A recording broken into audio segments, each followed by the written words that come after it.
Howdy folks, live chat 140 coming your way. Just waiting for Instagram to get itself in gear. It's not going live. Come on, I'm clicking on it. Nothing's happening. What's all that about? You have the stream key. Why isn't it happening? Hold on. We go again. Just playing silly buggers today. Just bear with me a moment, boys and girls. I've already put that in twice. So it's removed the stream key. Well done. Good work, Instagram. Well done. Completely mucked up the start of my live chat. There we are. Ah, there you go. It's working at last. Good to see you. Live chat 140 coming your way. I haven't put my hat on, have I? My hair looks like I've just been dragged through a hedge. I have. It's called walking your dog. 2 of them. And it's cold out here in the UK. It's very cold. It's going to warm up again by the weekend, but it's very cold. Anyway, good to see you. Live chat 140 coming to you from Brooks's Bass Corner here in London, here in the UK. Hope you're well. Hope your bass playing's going great. If you want to join in live, you can. You message me by email. There's a ticker running along the top of the screen. Email me, brooksesbasscorner@gmail.com. Send me an email. I send you an invite. You click on the invite. You come on live to the screen. A word of warning and preparation for those wishing to appear here on video. Please don't do an Andy Stratford, which is basically send the invite or send the email. I send the invite. He clicks on it and I'm assuming he's ready to go to screen. He wasn't last week.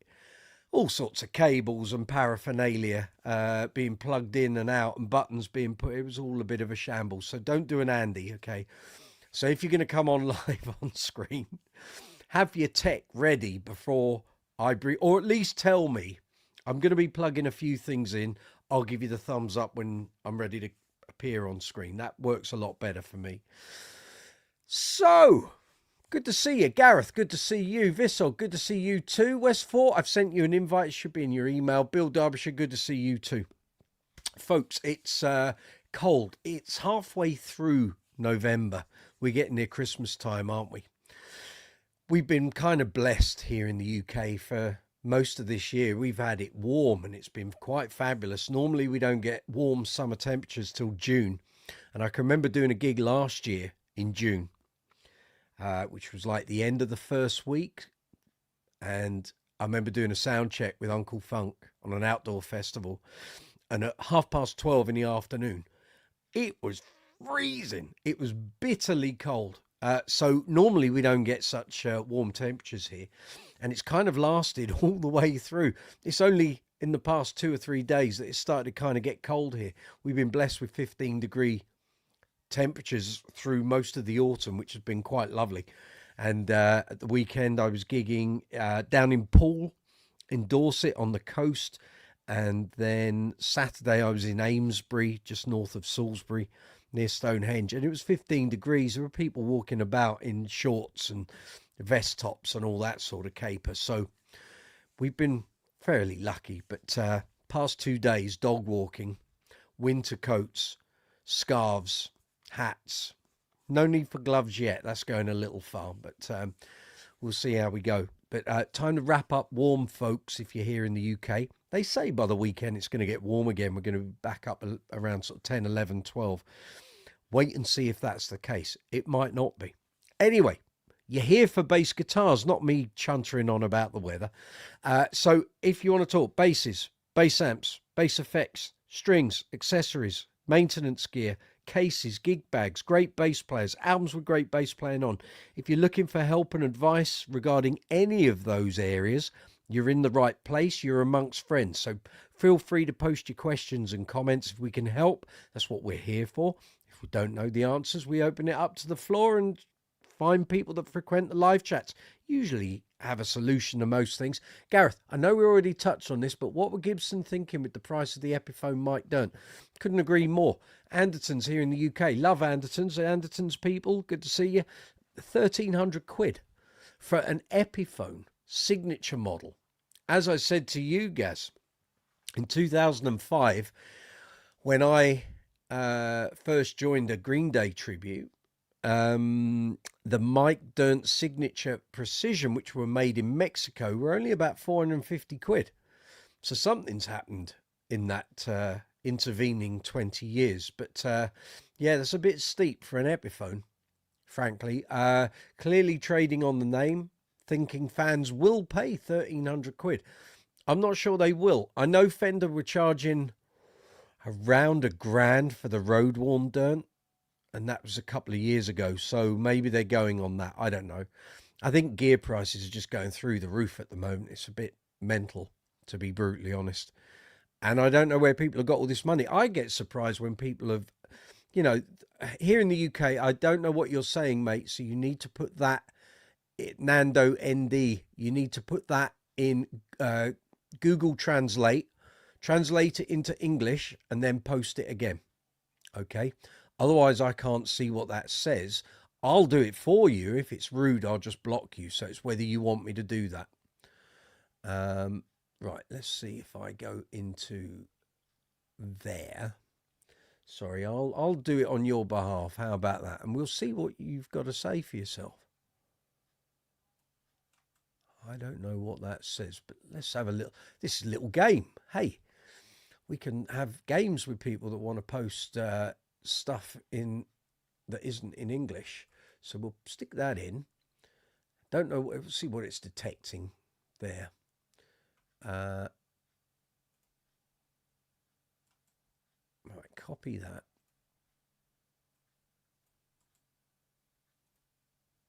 Okay, it says it's Brazilian.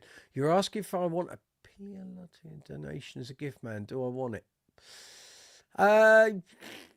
If you've got a financial donation you want to contribute to the channel, feel free to do so, my friend. I won't turn it down. If you want to, that'd be super. It's called Super Chat. I'll explain it in a moment. Don't worry yourself, okay? I'll tell you in a minute.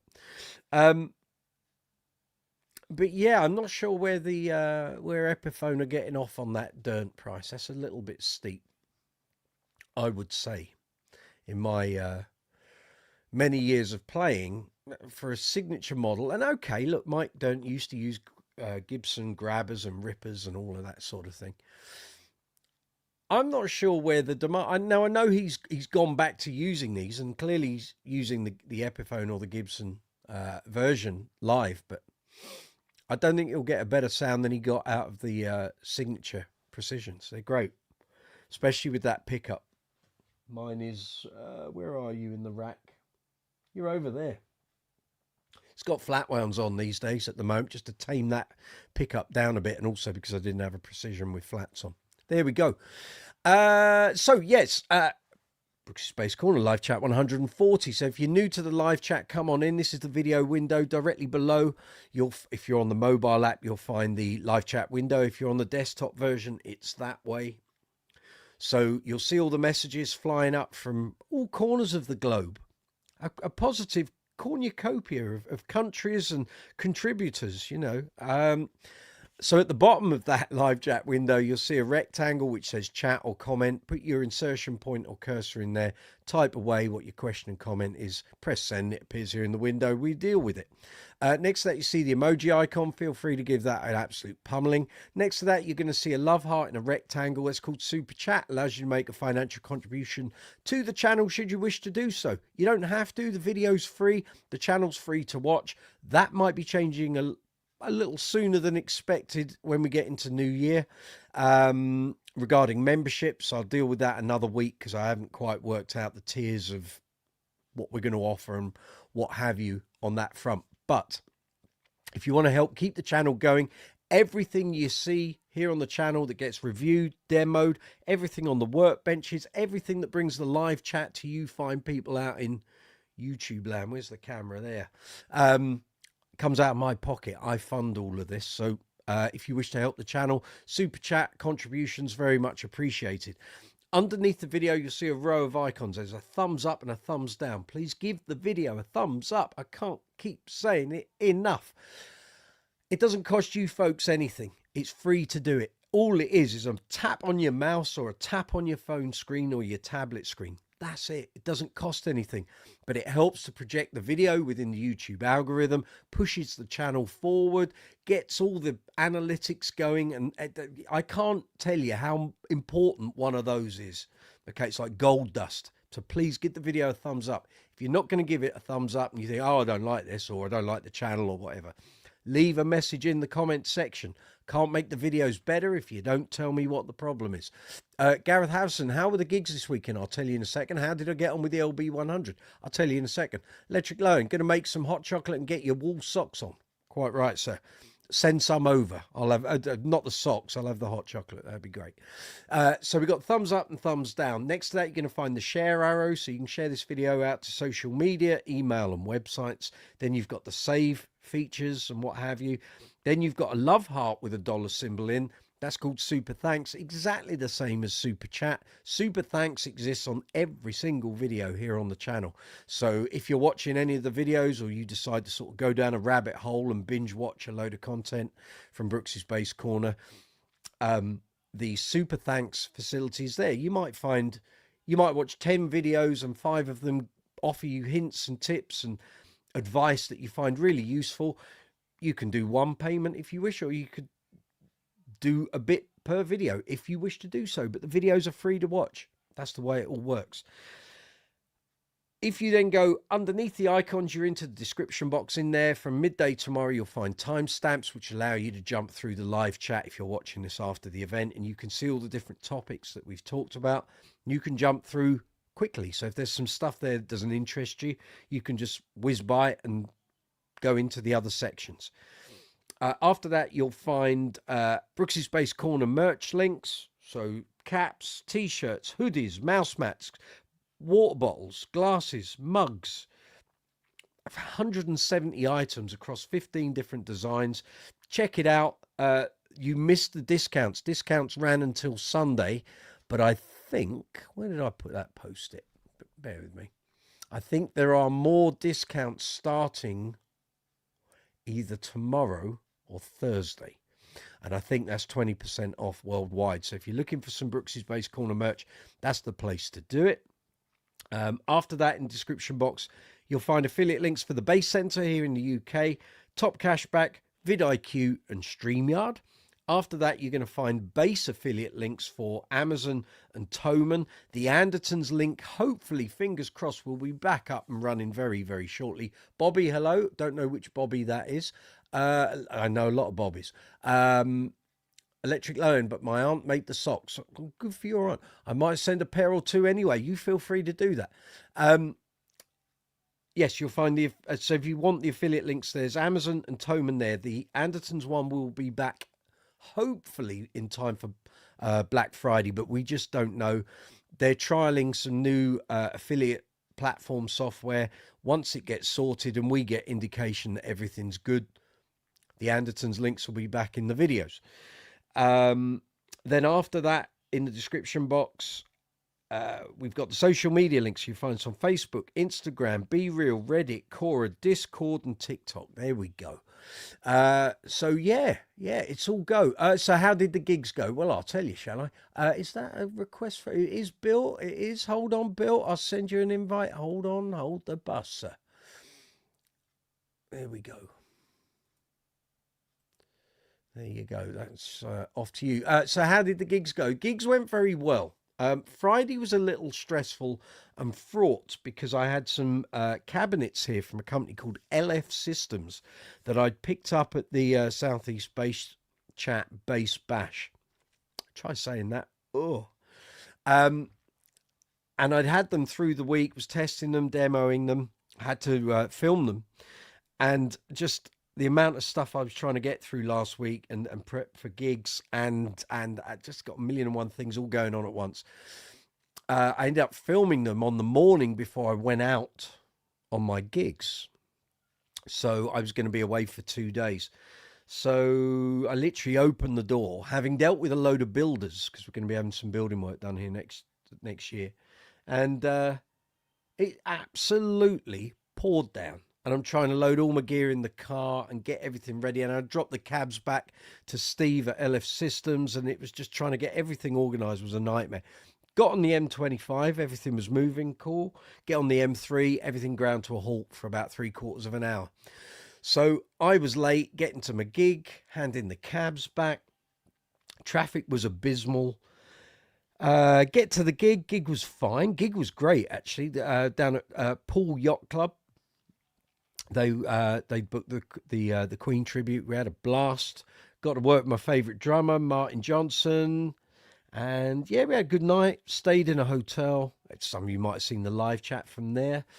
Then the next day got up, went to Amesbury for another Queen show, but a slightly different lineup. And we were doing a charity bash in a memorial hall kind of place. And that was all good. There were a few, what can I say? Organisational teething issues. But anyway, we got there. The job was done. Happy days. Got home. And it's just been full pelt since. So I've now got 2 weeks off, rattling through jobs like you wouldn't believe. So that's literally, I've got 3 of these, lists of things to do and get done while I've got time and some non-gig time to get things cracking. So been working on videos today, doing thumbnails, scripting, filming, loads of bass demos and reviews coming your way. So all the things you've seen on the Workbench lately, new basses, things that have been restrung, set up, GBs, Stingray, Lodestone, Status Matrix, 2GB Rumors, Status T-Bass, Fender Jazz Bass Plus. I've got to do the review of the Lakeland 4464. We got the NS2 Spectre Kramer, Aria SB1000, JD, LB100 GNL, and the L2000 GNL. All of those demoing and videoing, filming, doing all that this week. So it's all full on. So, right, guys, you were asking LB100 GNL. Outstanding. Absolutely outstanding. It's an absolute joy to play. I wish I'd had one years ago. It would have saved me a lot of grief, a lot of hassle. Didn't know they were this good. Honestly, I didn't know. And I went back, after last week's live chat, I went back through my reviews list for the magazine. Because I'd done 4 GNL reviews over the years. I couldn't remember what the models were. So I looked at an L2000 Tribute. I looked at an SB2. There was an LB100 Tribute and the ASAP. So I did 4. None of which are actually the basses I've got. So that was fine. And I went back and read through the reviews and all of them were like, oh, this is great. This is great. This is great. But it just took me till 2025 to actually buy not just 1, but 2. And I have to say, I don't think I've played a better precision. Put them back in, Mike. I don't think I've played a better precision in my life. I've reviewed many. I've demoed a few at bass shows and what have you. I don't think I've played or heard a better one in my hands. It's everything you'd want a precision to be times 10. Just balance is great, feels great. The neck profile is perfect. It feels to me like a Stingray, but even slightly less pronounced in terms of its curvature. Pickup is throaty and tight and just even volume, string volume across all 4 strings is just even. Haven't really had to do much. I obviously set it up and cleaned it up last week. Didn't really do very much, and it just plays itself. And everyone in the band on both nights last week went, cool, what's that? And I went, that's exactly the effect I was hoping for. It's and then you do one set with the Fender and do one set with the GNL, and both bands went, oh, the GNL wins that, doesn't it? I said, yeah, that's exactly the answer. So we will, I'm going the wrong way there, Mike. You want to go that way? I'm very pleased. I'm very impressed with it, and couldn't ask for better, frankly. So as I've said on the live chats I did at the weekend, if anyone out there's got a black LB100 GNL, don't want a tribute, I want an American one, LB100 in black with gold hardware, I want to buy it off you. I don't think there's many out there. There might be. Someone in America might have one. Let me know. yeah, so there we go. I can see a bunch of chaps there, so we'll just add you to the screen, gents. Make sure you're all plugged in. Don't do an Andy Stratford. Don't do that. Don't be that guy, right? So if you've put yourself there in the firing line, don't start plugging things in and pressing buttons. Got to be ready. Right. Hey, Mike. Good evening. Hello. Good evening. And another one. Ooh, look, Evening, they're Mike. flying in. How you doing? About that? There Good we go. evening. Yeah, all good. Evening, Bill. Well done, chaps. Good evening, Evening. gentlemen. Evening, Leo. Splendid, Evening, splendid, Redson. splendid. Let me just turn you all up a bit. There we go. I can hear you all now. There we are. There we are. Live chat 140, rattling through them. We are indeed. We are. Years We're flying by. shifting with Christmas great soon. aplomb. Exactly. Yeah. Here So we a go. very hand with his new bass then. Oh, He Yeah. is. He is really pleased. Yes, I am, because the acid test is get it on a gig. it is. Yeah. Yeah, You can sit in absolutely. your bedroom, you can play all you like, but and it might sound great, might sound rubbish, till you get it on a gig, you just don't know. Yeah. And like I say, both versions of the band I played with at the weekend went, "Cool, that sounds good," and it was like, yeah. And then you plug the Fender and they go, "That sounds even better," because it's just in comparison, this thing just beats them into a cocked hat. So I don't know quite what it's doing. I know about the bridge and I know how their pickups work and what have you, but this thing's just blown the Black Precision straight out the water. Totally different sound. And yet they're both Precisions. You'd think they'd be in the same ballpark. They're not. No. Not even close. It's like the Fender is like a noisy rabble, and this thing is like a piece of silk, and it just plays itself. I did own for a short time. I had one of the GNL kilotons. Mm-hmm. Right. And, Yeah. and that, for a relatively cheap bass. I mean, that was meant. I mean, and passive. But you'd think it was active. It was so powerful. You know. Yeah. I was talking to Stacey the other day because she's bought an L2000 on my. I haven't even done the review video. She just said, "Are these really good?" I went, "You won't believe it." And so she bought one. She bought a blue one secondhand in the States. And she was going through the controls. She said, "I don't understand what all the switches and stuff are doing." I said, "Right, the controls, the actual pots."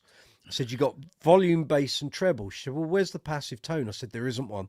Bass and treble works in passive mode." You tell me another bass with bass and treble that works in passive. Not too many. I've not come across that too often. You usually find one will just revert to being a passive tone control, but no, this is bass and treble while you're in passive, and it's like, and if the battery goes while you're in active mode, it automatically switches over. Ideal. It's like, great, that's what you want. So they were doing. I understand why the brand is viewed as it is or as it was. People think of it as a bit dull and it's not particularly grabs you by the balls. But I can tell you, when you get one in your hands, you start actually using it on a gig. They do, really, they do. And I'm looking at it going, why didn't you buy one of these 30 years ago? Really, I just, an L2000 would have been right up my street. Do you know what? I can't ever recall really seeing too many of them in the Bass Centre or in stores in London. They just weren't what, and it's a thing that we kept saying at the magazine. Every time G&Ls came in for review, it was a different distributor. There was never any consistency in who the UK distributor was. So each time, like, you'd get one or two in, and then a year would pass by, and you get another one in, and a year or two pass by, and each time you were dealing with different people. So if that's what it's like for us at the magazine, you can imagine what it's like for the stores, because they don't know who they're dealing with from one year to the next. And I think generally the distribution deals were only short term. There was never any long-term deals. So that's what it was. That's what it was, you know. But an L2000, if I'd got one of them back in the mid-90s, I suspect I probably wouldn't have been buying as many basses as I have in that time, because it's outstanding, truly. I can't speak for the tributes, because I've heard varying degrees of people going, they're great, and other people going, they're rubbish. And I think it's that cheaper, you know, every manufacturer now has a not doing well today. A cheaper line, and you get that. It's like with Squires, you could pick out 10. 3 might be great, 5 are going to be average, and 2 are going to be absolutely dreadful. And I think the tributes probably fall into that sort of category. But the American stuff, that's 2 I've played in 2 months, and I've bought them both. So, you know, I didn't have to buy either. If either of them had been a bit poor, I'd have just left them and gone, nah, not for me. But no, not the case. Young Leo, what's the deal? You found a parametrics in flip paint yet? No. This could be the weekly question. It's never gonna happen, and I'm gonna resort. You never know. Yeah, you will eventually find one, or maybe. even, Not everybody look, or even it will find you. Look under rocks. No, not on there. Have Status come back to you and told you how many they made? No, they said they call me back in the day. They didn't. No, you generally have to wait for an email with them, and it takes a little time. You'll get a reply within a month, I guess. But yeah, they're fabulous people, but they don't work quick. You go on their timeline. Lovely people. And if Rob is dealing with your thing at the time, he'll contact you. And if he's dealing with 20 other things, which is usually the case, you're just going to have to wait. But such as it is. Such as it is. Oh, well. Yeah. So what's happening with young Bill? Well, I've had a very eventful weekend. Excellent. This is what we want to hear. The most unusual gig I've ever played. I went over from here in sunny Melbourne, Cambridgeshire, to near Spalding in Lincolnshire to play know it well. Spalding. A place called Long Stanton at this church hall to play between 2 and 4 o'clock to a music society. Right. Which basically, which is basically was a hall full of people 75 years plus. Okay. That meet every second Tuesday to appreciate music. Best bloody gig we have done in ages. They were all singing. You never know. Dancing. They were. There you go. Even the drummer, who's like in his early 30s, because we're all in our 60s, he went, I think this might have been one of the best gigs I've ever played. There you go. Right. You go. See, you can't always take the label on the tin as being what's going to happen. Absolutely. You can never tell. And then I've done opposites where a gig has looked on paper like it's going to be amazing, and it's been a damn squib. So I must admit, when we first sort of saw them all gathering up, as Tim was saying, we thought, and we literally, I think it was about 30 seconds into the first song, they were up. and they never sat down for the rest of the 2.5. We ended up playing 2.5 hours, and it was great. Yeah, there you go. Yeah, and they said, "Would you come again?" We said, "Yeah, in a heartbeat, no problem. You tell us, we'll be here again." Excellent. There we go. Brilliant. That's what we want. Well done. Very good stuff. New bass coming tomorrow. Oh, right, come on, spill. I've been banging. I've been looking at them since they came out. I know the new Sire headless. All right, Nah. The M6 is it? M6. Yeah. Gonna get That's full a string. bad title for a bass. I know, they're horrible names. Is it going to come to a standstill? An actual northern motorway, Road of death. So that's all right. So that's a nice little early Christmas. Colour? The mahogany satin finish. Oh. And also, did you order 4-string, 5-string, or 6-string? Well, I've got a 5-string fan fret, the one that we've talked about before. So for a 4-string. Yeah. Just good idea. Yeah. Just the build. Also, in case my little NS design, I do the battery trick again and pack. As only you can do. As only. By the way, I can see a young James there in the comments. You've got to send me a message if you want me to send you an invite. yeah, Otherwise, I end up sending invites to loads of people who don't come on. So if you're requesting an invite, email me. and also Jamie is actually sending an actual code pink out. That's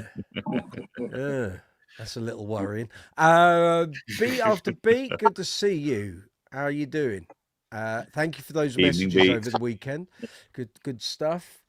Yes. Well, very good, very good. So is that a birthday present, young Bill, or early Christmas present? Or what? A Christmas present from the good lady. Oh, nice. My head roadie, drives me everywhere and looks after me well. Yeah. You'll be doing car washes for the rest of your life. Yeah, well, I don't that at all. Mind you, she really enjoyed it as well, because obviously she has to go to all my gigs. But she had a great time. She absolutely loved it. Would she back this up if I asked her? Yeah. I've said that before. I said that he's asked how much it cost. He's the very best in his price range. Yeah. That's it. Very good. Everyone's on the pad. We're getting there. If the pink bass man is are you requesting an invite? You haven't requested one. Yeah. Or are you just commenting via text today? Are you in your smalls? Maybe. What an image there is no that you put in your head. Yeah, that was shocking. Pink You can get smalls. out of there as well. There is no topic tonight. It's open-ended. So if you've got any questions about bass guitars, amps, effects, bass players, great bass playing, need some help and advice with gear, that's what we're here for. Sorry. Right, Richard, have you got anything passing through at the moment? Any instruments passing through? I picked up 5 on last Friday in Wales in the terrible floods and things, which was great fun. It was shocking. Yeah, and I actually have got something here. It won't be there long. Yeah. It won't be there long. Which is this, which if I can just that Tobias Toby. The mic. It's a Tobias Toby Pro with a Seymour Duncan preamp. Ooh. And it is for sale for 395 of your Earth pounds. How much again? 395. 395. Yeah. He'll swap it for your W bass. How about that? And the actual proceeds are going rid of that. To a school. So because it is owned by the Moo. So yeah. Here we go. Is that Warwick shifted yet? No. No. They've got one up at the gallery at the moment. I think it's about 2.2 or 2.3. Ours is 2.4. Yeah. No. I think nothing Warwick at all. Generally is a bit slow.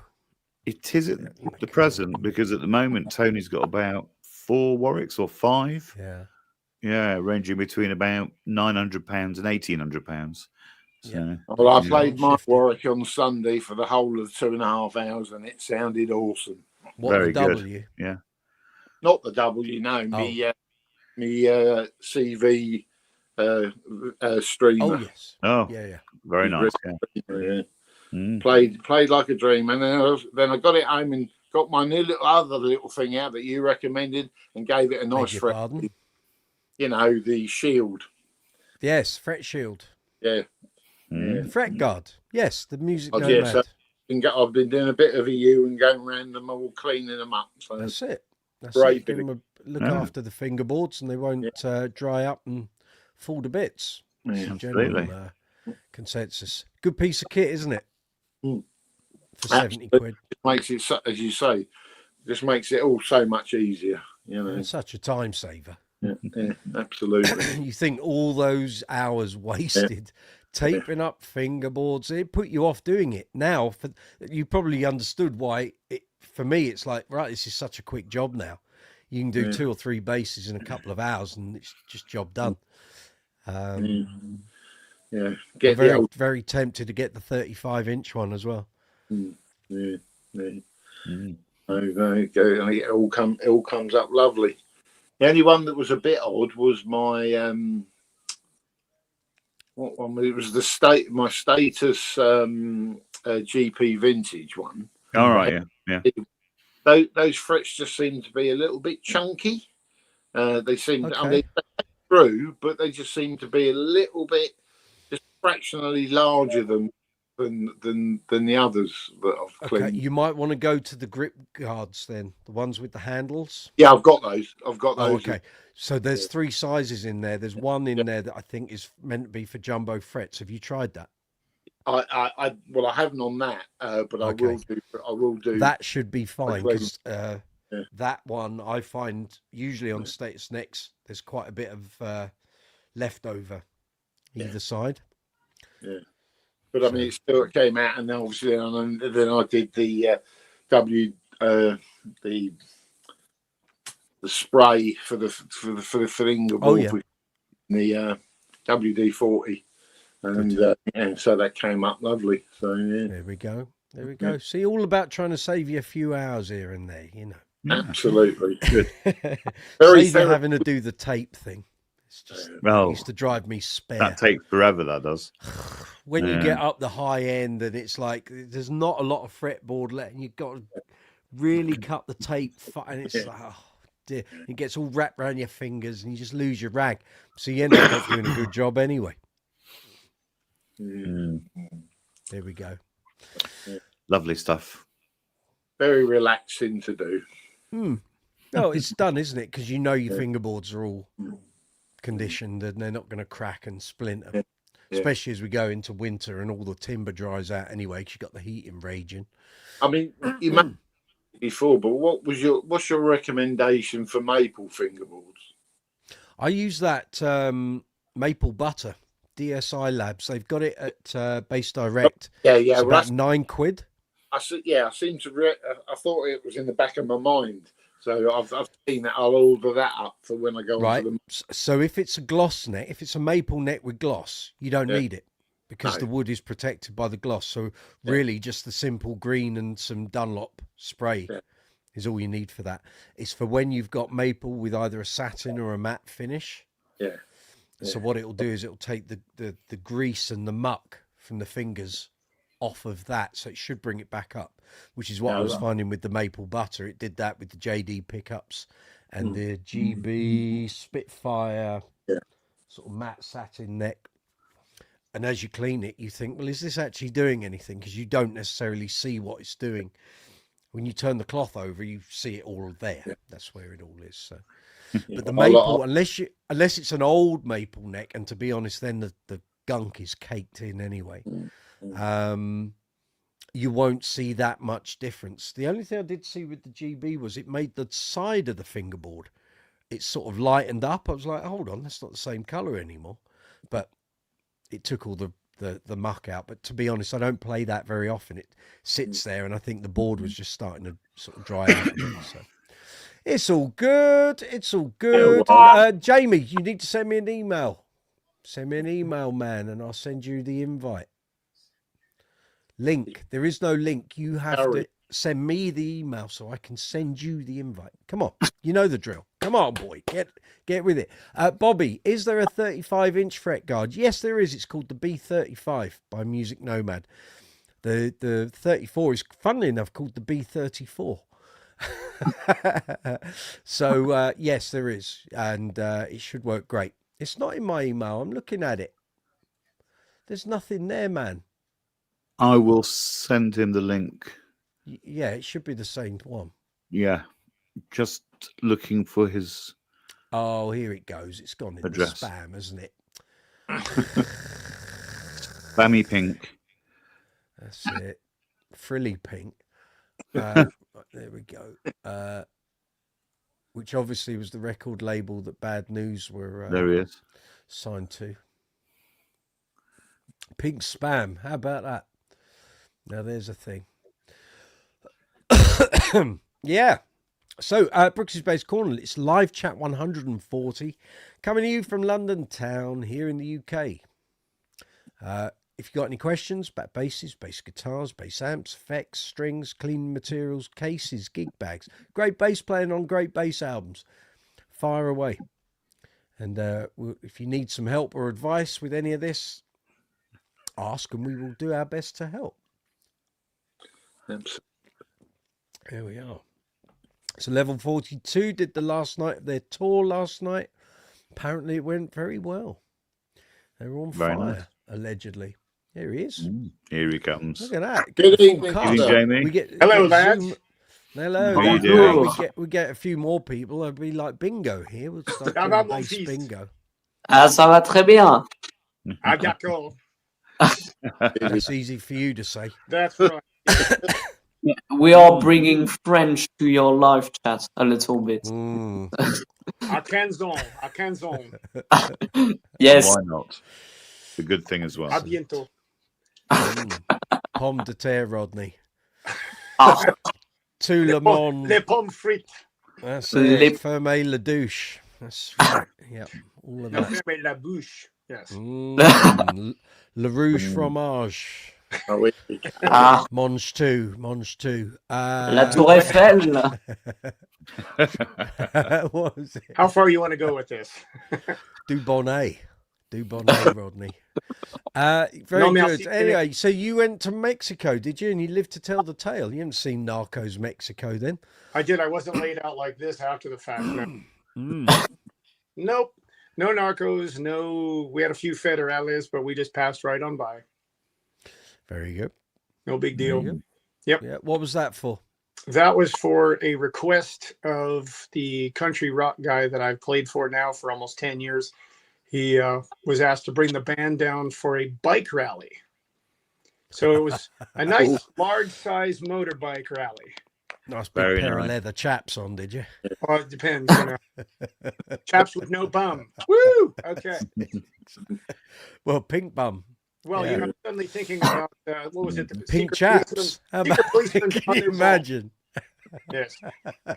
Need to Pair pulse of pink back. leather chaps. It'd been like the village people's wet dream. Anyway, I was thinking more of, moving on. I was thinking more of Monty Python, but anyway. uh, No, we were down there. There were 20,000 motorbikes.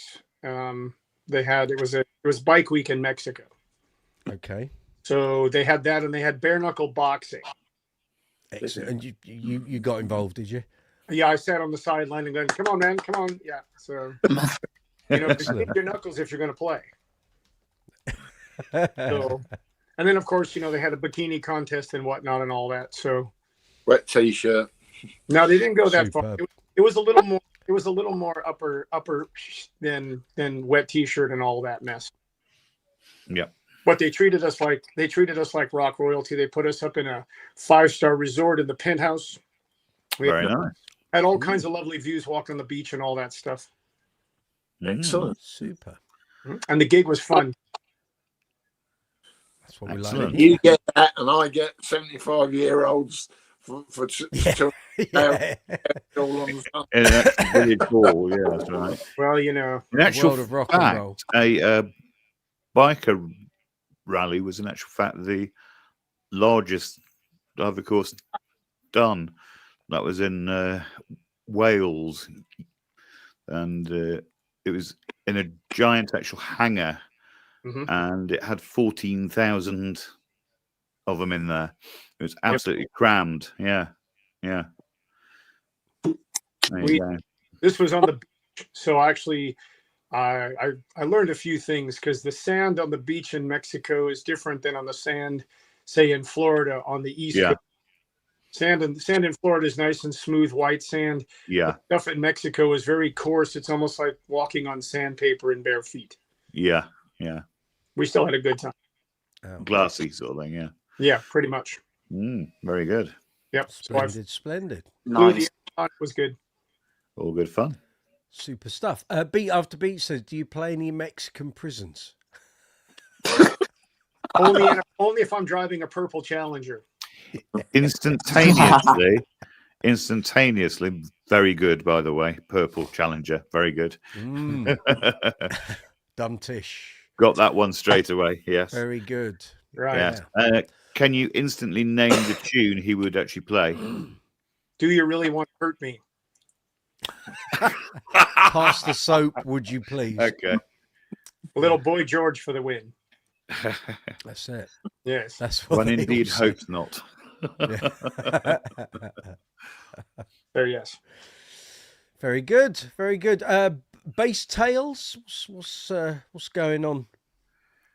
Bass sales. Any bass tales? Any bass news over I- the side of the pond? JD Series 4. Oh. First. If you're not familiar with Series 4 of the JD, it is the short scale, and there are only a handful of them mucking about. Ah. There was Yeah. one in France, Lilac. Is that the Yeah. one you're talking about? No, this is another one. I could pick this one up for 700 quid. Ooh, There you go. cheap. It is a contemplation. No, Gareth, I don't want you. That's it. They're all playing hits of the 80s in the text window. Nice. Very good. Hmm. Very good. There we go. That's exactly what I wanted. Here we go. Is that downloading? No, it's not. I got a picture for you. Copy. That's dubious. Share. Yeah, maybe share might be what I want. Download as a PDF. No, I don't want that. Here you go. This is what we want, isn't it? Où est le jeudi? Elena, I'm gonna get it. Okay. Yeah. Okay. Superb. I won't download What's it. that? You've seen it now. Oh, Okay. That's a hairy biker in pink leather chaps. There you Of go. It's- course. Excellent. It's the best chat GPT could do at short notice. You For know. the time, right? Yeah. That's right. That's it. That's what Jay. Now, if you just dye his beard pink, that's there you go. Well, you know, Excellent. All Grand, good grand, fun. grand. Absolutely. Lovely stuff. Let's just see. Stream health is that's all good. Just going through the mechanicals here. Yeah, that's fine. That's fine. Yep. It's all happening. Grand. What's Leo got in his Super. hands? Yes. We seem to have. There we go. That's better. Yeah. So you were trying to sell your Jazz Leo, the peach coloured one. yeah, Have you put that up now? James Howard, good to see you. Have yeah. you managed to? Have you No. advertised it? Yeah, I advertised it, but it still hasn't sold, so I'm waiting. Very good. Feel free to plonk it on screen. Yeah. Let people see the colour Yeah. because it's quite a collectible. Well, I think it's collectible. I've not seen too many peach jazzes. I know it was a colour that was out there. What year is it? I've got it in 2024, I think. Yeah. Okay. So if anyone's after it's a player, isn't it? Yeah. almost looks pink. Fender player in peach. Oh, it's what's the colour called? Coral, isn't it? It's either no. coral or Pacific. Capri Orange. Yeah. It's Pastel almost. Mm. Yes, they called that So if colour anyone's Capri Orange. Yeah. anyone's in a Prince tribute, there you go. One of those and a purple one should do you just about fine. Lovely. Absolutely. Very good. Nice. What price are you looking for that? I've put it up for 750 euros. There Yeah. you go, folks. If you're on the continent Yeah. and you're after one of those, he's your man. There you That's go. right. There we are. There we are. Because So what's coming up new, on the? Go on. because new player twos are now about 800, aren't they? Just under. Give or take. Yeah. Yeah. Yeah. Yeah. Yeah. So yeah. So what's coming up on the pink schedule? The pink schedule. Hmm. Well, let's see. Since Crimbo is coming, And the- Thanksgiving and all that. Thanksgiving, of course, and all that. Well, the new Applehead record is almost finished. There's one last song that is being mixed and mastered, And then in the new year, we are going to decide how we're going to release it, because we're on a label right now, but I'd like to go a little bit bigger. So we're going to try to do that, because I'd like to bring the whole band across, and that way we could have an explosive curry with everybody attached, you know. Very good. Yeah. Well, as you realised when you tried to do that in September, you've got to take a very long running jump to get that over the line. True. In order to make it jump to get that curry spice coming across. Don't worry about the curry. You think about the financials. Oh, no worries. I've got it all kind of mapped. That's the challenge, because there's been a load of stuff. I don't know if you've been following Facebook and stuff. Lots of bands pulling out of original gigs over here due to promoters and agents basically selling tours and what have you to bands from overseas. There was a band, is it Hardline, I think, from the US. They had a huge tour planned out, and it all got pulled because the people that had organized it on this side basically were ripping them off. Nothing had been organized whatsoever, and they were literally about a week from coming over. And there were no flights, there was no hotels, the venues didn't know any of the details, yet it was all there on their page. This is the tour, this is what we're doing.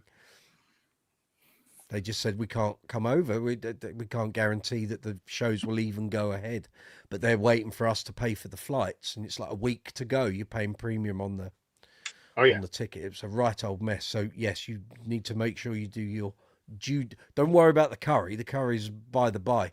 Got to make sure all those financials add up, because otherwise you could find you're over here and basically footing the bill for the tour yourself. So which won't happen. But even if it means I have to come across and we have to do a little creativity, I'm looking into it. Yeah, creativity don't work over here. It's basically pounds and pence, and without pounds and pence, things don't happen. Yeah, that doesn't go so far though. It's it's like fuel prices will just cripple you running up and down the motorways and right all of that. So when you sit there with your pen and paper and you're trying to work it all out, go on the expensive side for fuel. Well, as you know, you were here, you saw how much it was costing me to fill my car up each run, and it's and the things don't look good here for the other side of Christmas. There seems to be a lot of the doom and gloom, isn't it? It's not that. It's just that it sounds to me like a lot of jobs in retail are going to go, and when that happens, money society sort of cramps up a bit, and there isn't a lot of money being spent. Well, Richard will be feeling it, as do I. Yeah, gigs just sort of reduce in number, because what happens to the venues, certainly in January, February, March time, they just go, we don't get enough people in, we can't afford to have bands. Yeah, so happens everywhere. Happens everywhere. It's right about. I just get. Go on. It's going to be from here to an end of January here. Every kind of just nobody tours, nobody goes on, very little, and then right around the 1st of February, everything opens up. Yeah, I've not seen that here the past couple of years. My past three since we came out of COVID, January, February, March, April, quiet, really quiet. But all right, it's just maybe it's a thing down here in the. Go on. Actually, this year, January to April was packed. Didn't see it doing but my stuff is a little bit different because it's not general covers. But I know I was seeing other bands going, is it really quiet? And I was, it seems to be. There just didn't seem to be a lot happening. But wait and see. It's a cycle with selling gear. I've noticed. I've watched this for probably the last 15 years. 15 cans on. Watched 15 cans on. Yeah, cans on. The whole idea between right around the time of holidays through the beginning of the year, gear sales are quite low because everybody's spending money for Christmas and all that. they're not purchasing basses or what have you. And then, like I said, here anyway, 1st of February, somewhere in that zone, everything starts picking up because tours start. So, you know, again, I can't speak for on the side of the pond, but for here, I can tell you this, how if I've watched this as long as I can remember. So, you know, if a lot of people are trying to shift gear right now, and it's not a great time to do it because you're not going to make a lot. And so if somebody is going to purchase, they're probably going to come in with a low ball. James Howard, local gigs here in Somerset dry up after Christmas. Yeah, See? Gareth, last 3 years, January to March, are usually dead. See, it never used to be like this. There was such a circuit of gigs that if one place was quiet, it didn't matter. There'd be other gigs to fill the gaps, but I just don't see it this sort of these days. It's a different kind of setup. Gareth, March is usually the best month to buy used gears due to the tax man knocking. Oh, yes. Yeah, well, for the self-employed, end of January is coming your way. Well, that's it. When the tax man, Rapidly. lots of gear goes on sale. Because if you got a tax bill that you have to cough up for, you're going to need to move a few things along quickly, and that's very true. Very true. Oh yeah. So we'll just see how things pan out. I mean, at the moment, December for me is okay. It's not blinding. It's what it is. It's not, you know, about 3 gigs a week, and then after March 20th, it's dead. It's cake and no, keep off the cake. Keep off the cake. Got to maintain that youthful, svelte appearance. You know? Oh yes, Absolutely. More curry, less cake. Once it goes on, it doesn't come off. That's the problem. Depends on how much dance those feathers. Yes, and yeah. Oh, I saw the comment section move there. Don't know what happened. Zuma, where are you? He's out there somewhere. He'll be out there He's somewhere. Boy George. Possibly. Right. He wasn't on last week either, but he was a busy chap. He did send his condolences as to why he missed the live chat last week, but that's all good. Oh, well. Here we are. Never mind. Stacey's here. So tell us all about your G&L L2000, madam. Yeah, good one. Oh, shopped around for it as well. She got a very good one. The blue is... Leo, regardez-la. Oh, that's beautiful. There's 2 versions. This is a re-release. Available in all good record retailers, folks. Original. Oh yeah, Comme ça. I've got to buy one. Nice. Here we go. Buy the two. Merci. Gareth asking, are we all set for the quarterly tax returns? No, it doesn't apply to me. I don't earn over 50 don't earn over 50k. So I've got another 2 years till that kicks in for me, thank God. Dreading it, frankly. Not that I'm not up to date with all that stuff, I am, but trying to keep on top, and it's all going in electronically. There's going to be so many people getting fines because musos, well, generally the self-employed don't. They leave it till like a week before it's due and then try and do it all in a rush. So how you're going to whip the self-employed section of the British public into doing that quarterly, there's going to be a lot of people paying fines, I can tell you. It's going to get very messy. Beat after beat, Zuma is busy getting his Challenger repoed. Repoed? Oh, dear. Repaired? Repaired, maybe. That's where you're looking at there. Repaired? Repoed. That's something else. Yeah. Anyway. Anyway, Stacey, this L2000 is to be believed. There we go. See, I told you. Absolutely gorgeous. Sounds aplenty. What color is it, Stace? It's like cobalt blue. Cobalt blue. Okay. Nice, yeah. Matching headstock. Pretty good nick. Pretty good nick. I think it's got, remind me, based on the pictures you sent me, it's got one little, not so much a ding, but like finger wear. I think, I can't remember. Blue burst, there you go. But it's in like a cobalt blue shade.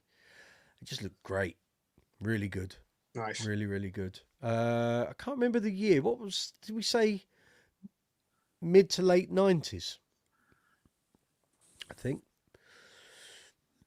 But it looked really good in the photos. I was like, crikey, that's not bad at all.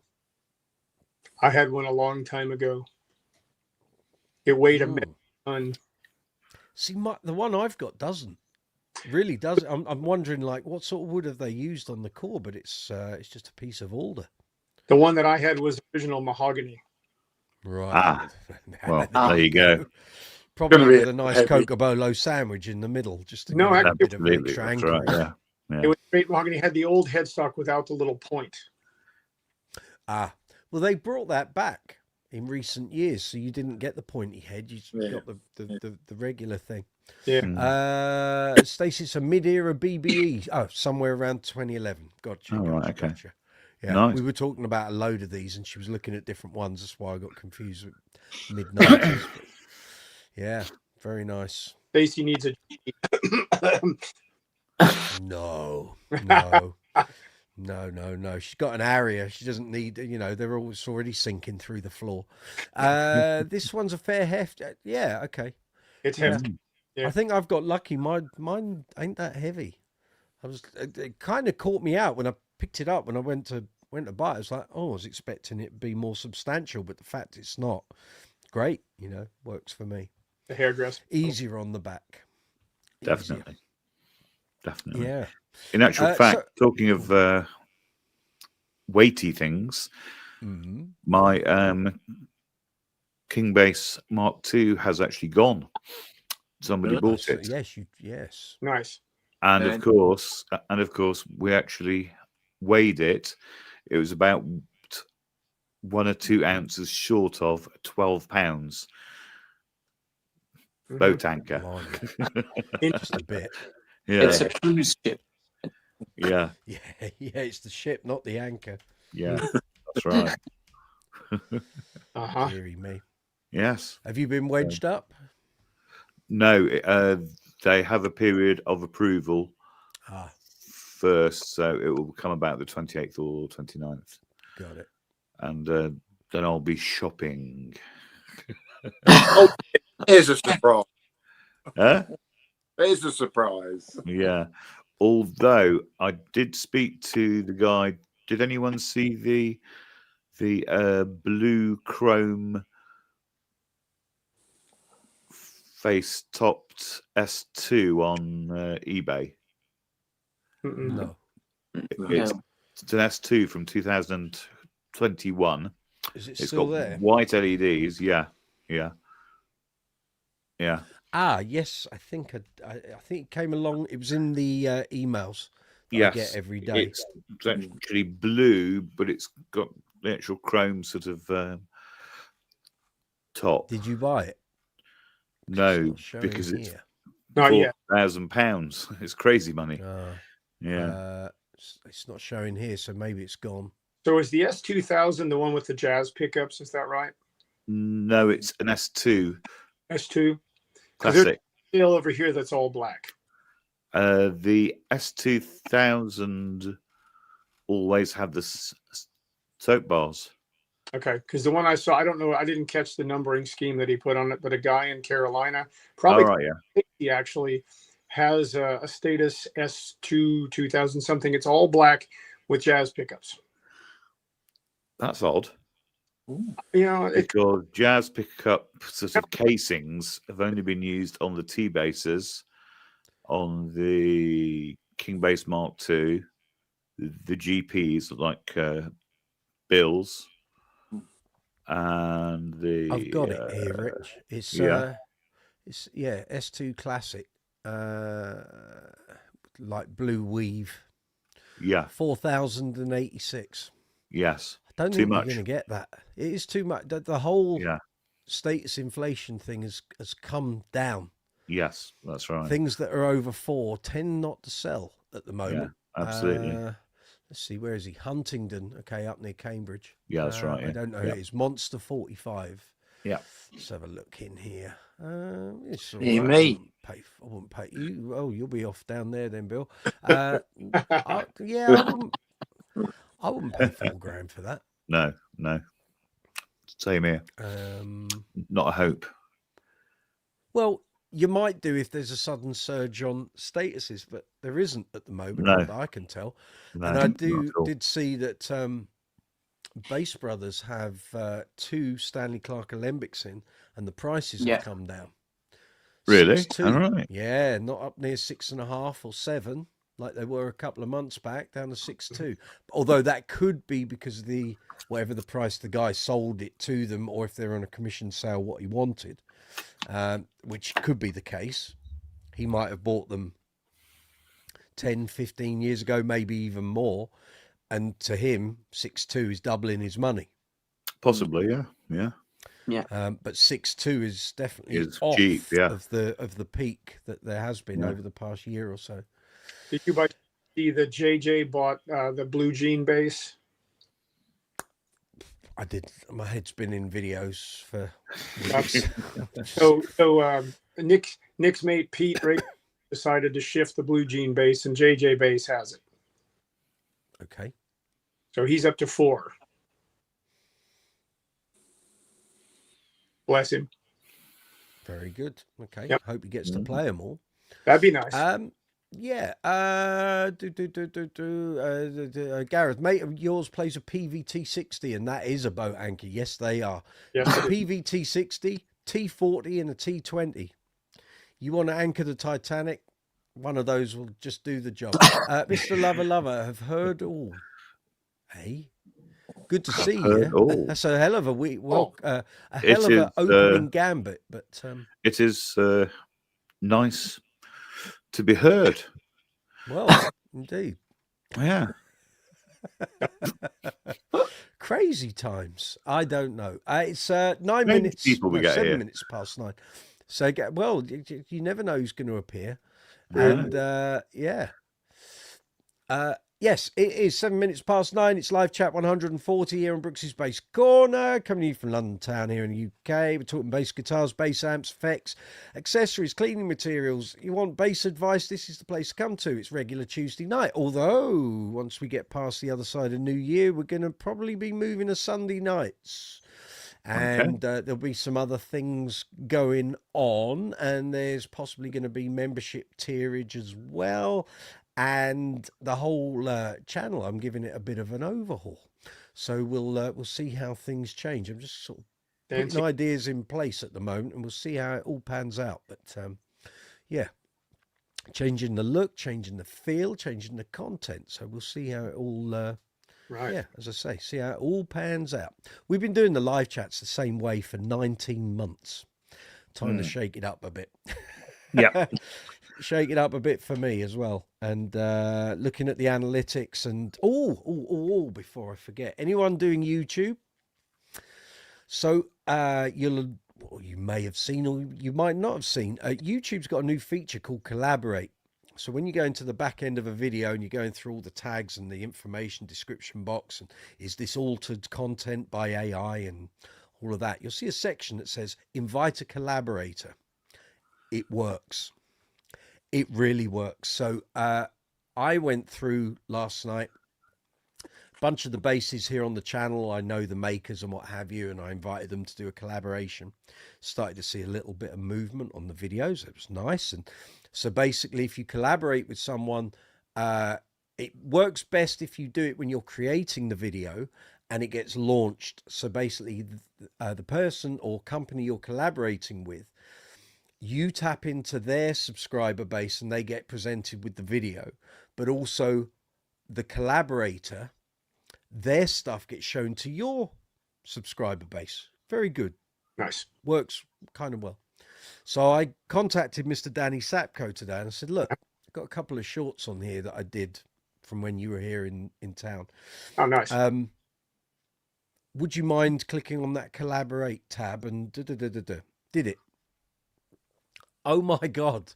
So those videos, one of them has generated about 2,000 extra views within about 4 hours, which is like mental for a channel of this size.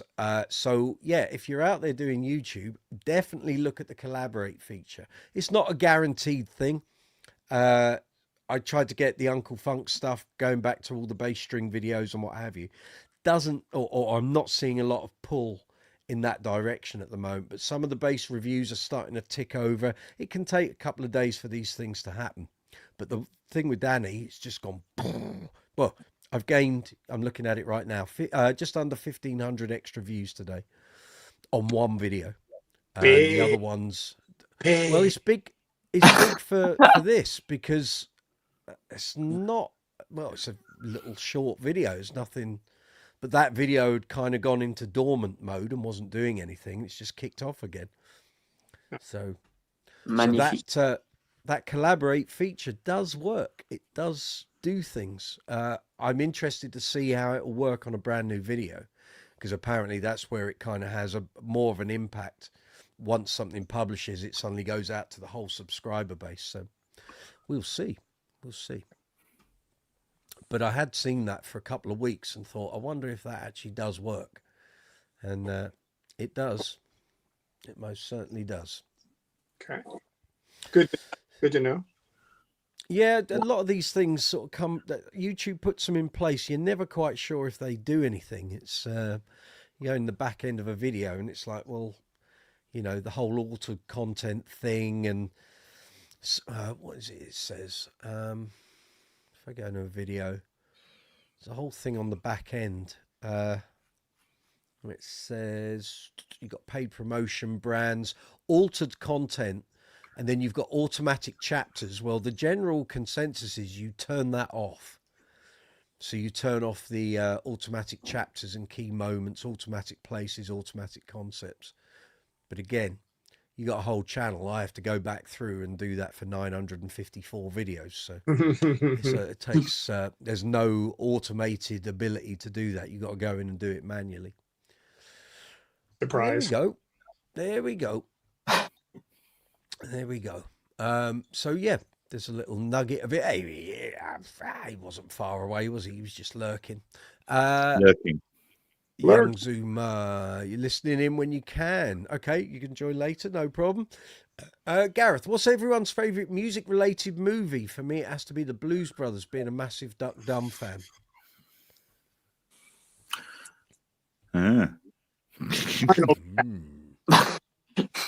Don't have to answer all at once. Final Tap. Jamie likes Spinal Tap. Final Tap.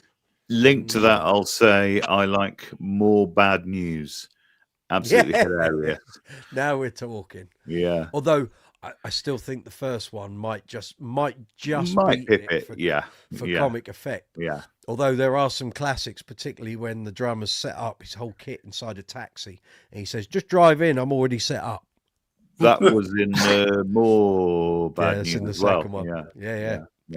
Same joke. Gold Dust. Yeah. Brilliant. Use that on many occasions. Just drive in, I'm already set up. I don't know. Not because I particularly enjoy the film, but the Grease soundtrack is off the charts because a lot of it is the New York, West Coast and Nashville session players. Yep. A lot of Toto are on the Grease soundtrack. I think Piccaro's on there. David Hungate's on there. Mike Piccaro's on there. Yep. I think Steve Piccaro's on it as well. So, you can keep the film, but the soundtrack's great. And I know, because having had to play it on many occasions for a Grease tribute, a lot of those songs fly by in like a minute and a half, 2 minutes, 2.5 minutes. Bang, bang, bang, bang, bang. Very easy to get totally lost. Get totally lost in those. You think you know what oh no, that's not the right one, and you start playing the wrong 12 bar and it's all gone a little messy. TDSKYT, I have no idea what that means. Bro, can I join with you? You can. You need to email me. There's an email ticker running along the top of the screen. It will come back along. There we go. brooksysbasecorner@gmail.com. If you send me an email, I'll send you the invite. You click on the invite, you can come to the screen. Simple as that. Beat after beat, you've been making 10-second music video shorts. I've been getting hundreds of views for each video. Amazing. There you go. Good. There you go. There's lots of things changing within YouTube at the moment.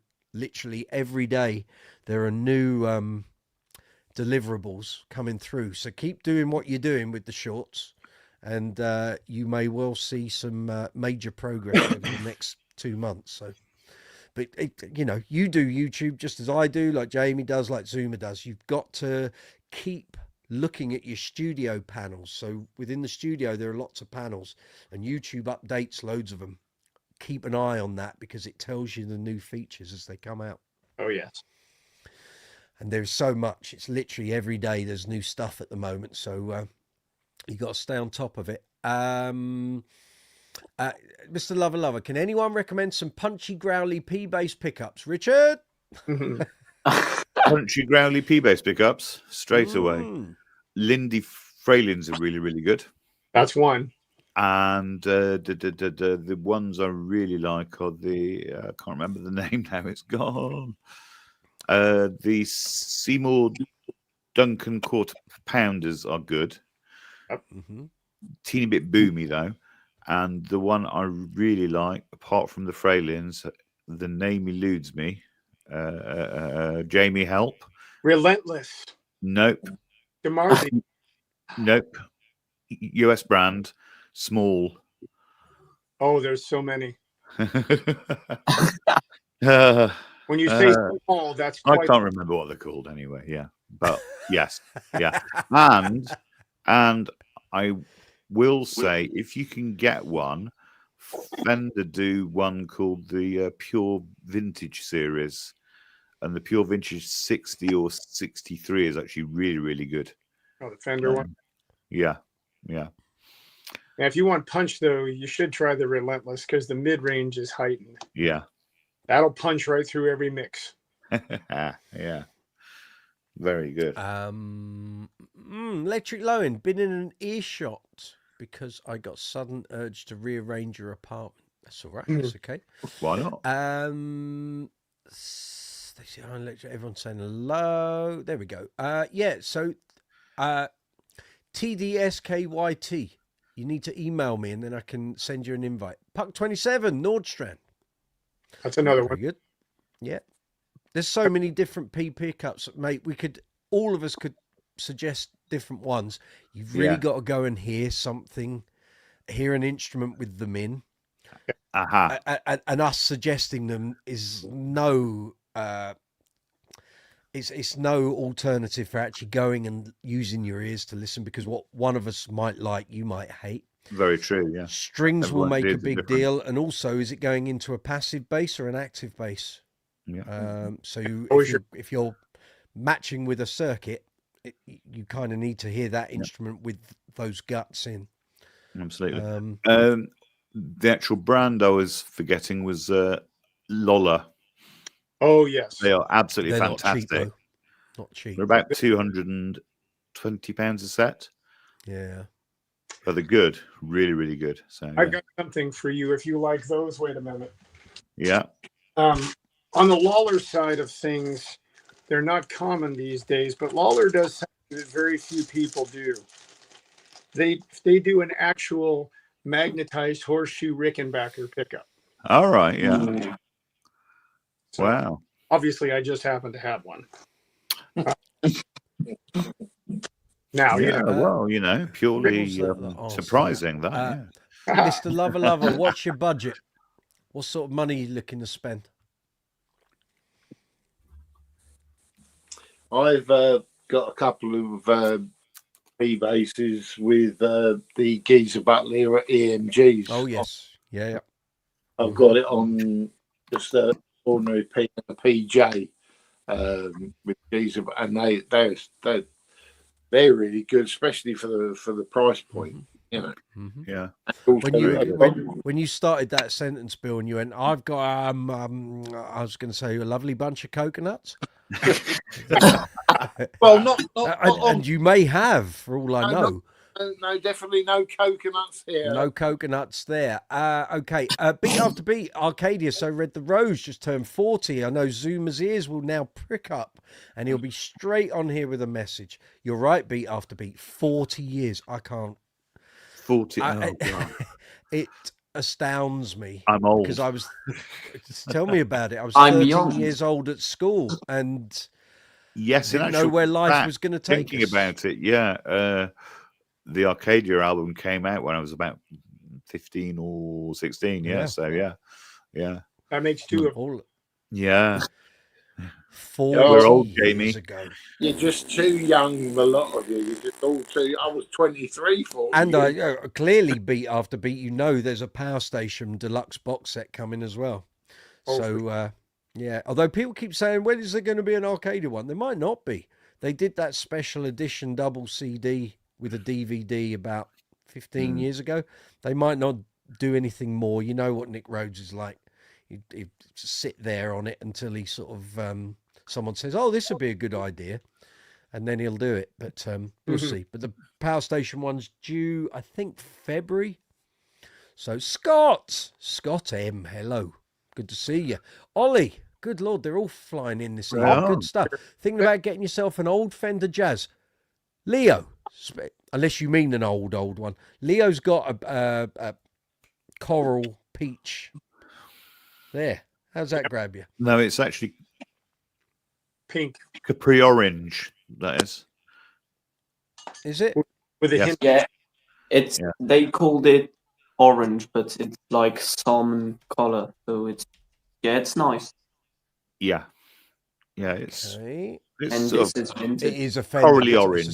specific, yeah. yeah. Very good. You're thinking to get yourself an old jazz bass. Okay, try one in your local music shop and loved it. How old is old? And if you say You're gonna 90s, I'm going to give you a boot up the arse. Those aren't old. Old is 60s. But you tell me what you're classifying as old there. I would actually Um, personally avoid 60s and 70s because they can just be, you know, I troublesome. dare you to walk into Andy Baxter's and say that. They're dodgy. Would you believe when I was there, I played 2 or 3 things. I was and joking, didn't Ollie, by the even- way. And I didn't even look at a single vintage Fender. There you go. Didn't even glance because I've got something better. So, you know. There you go. Stacey, Power Station box station. Really? Scott, 4 people. No, there's actually there should be 1, 2, 3. There's 5 of us at the moment. 5. We can get up to 10. I I can mean, have I up need- to 10. You'll have to try that. Definitely try and get loads of people on there. Okay.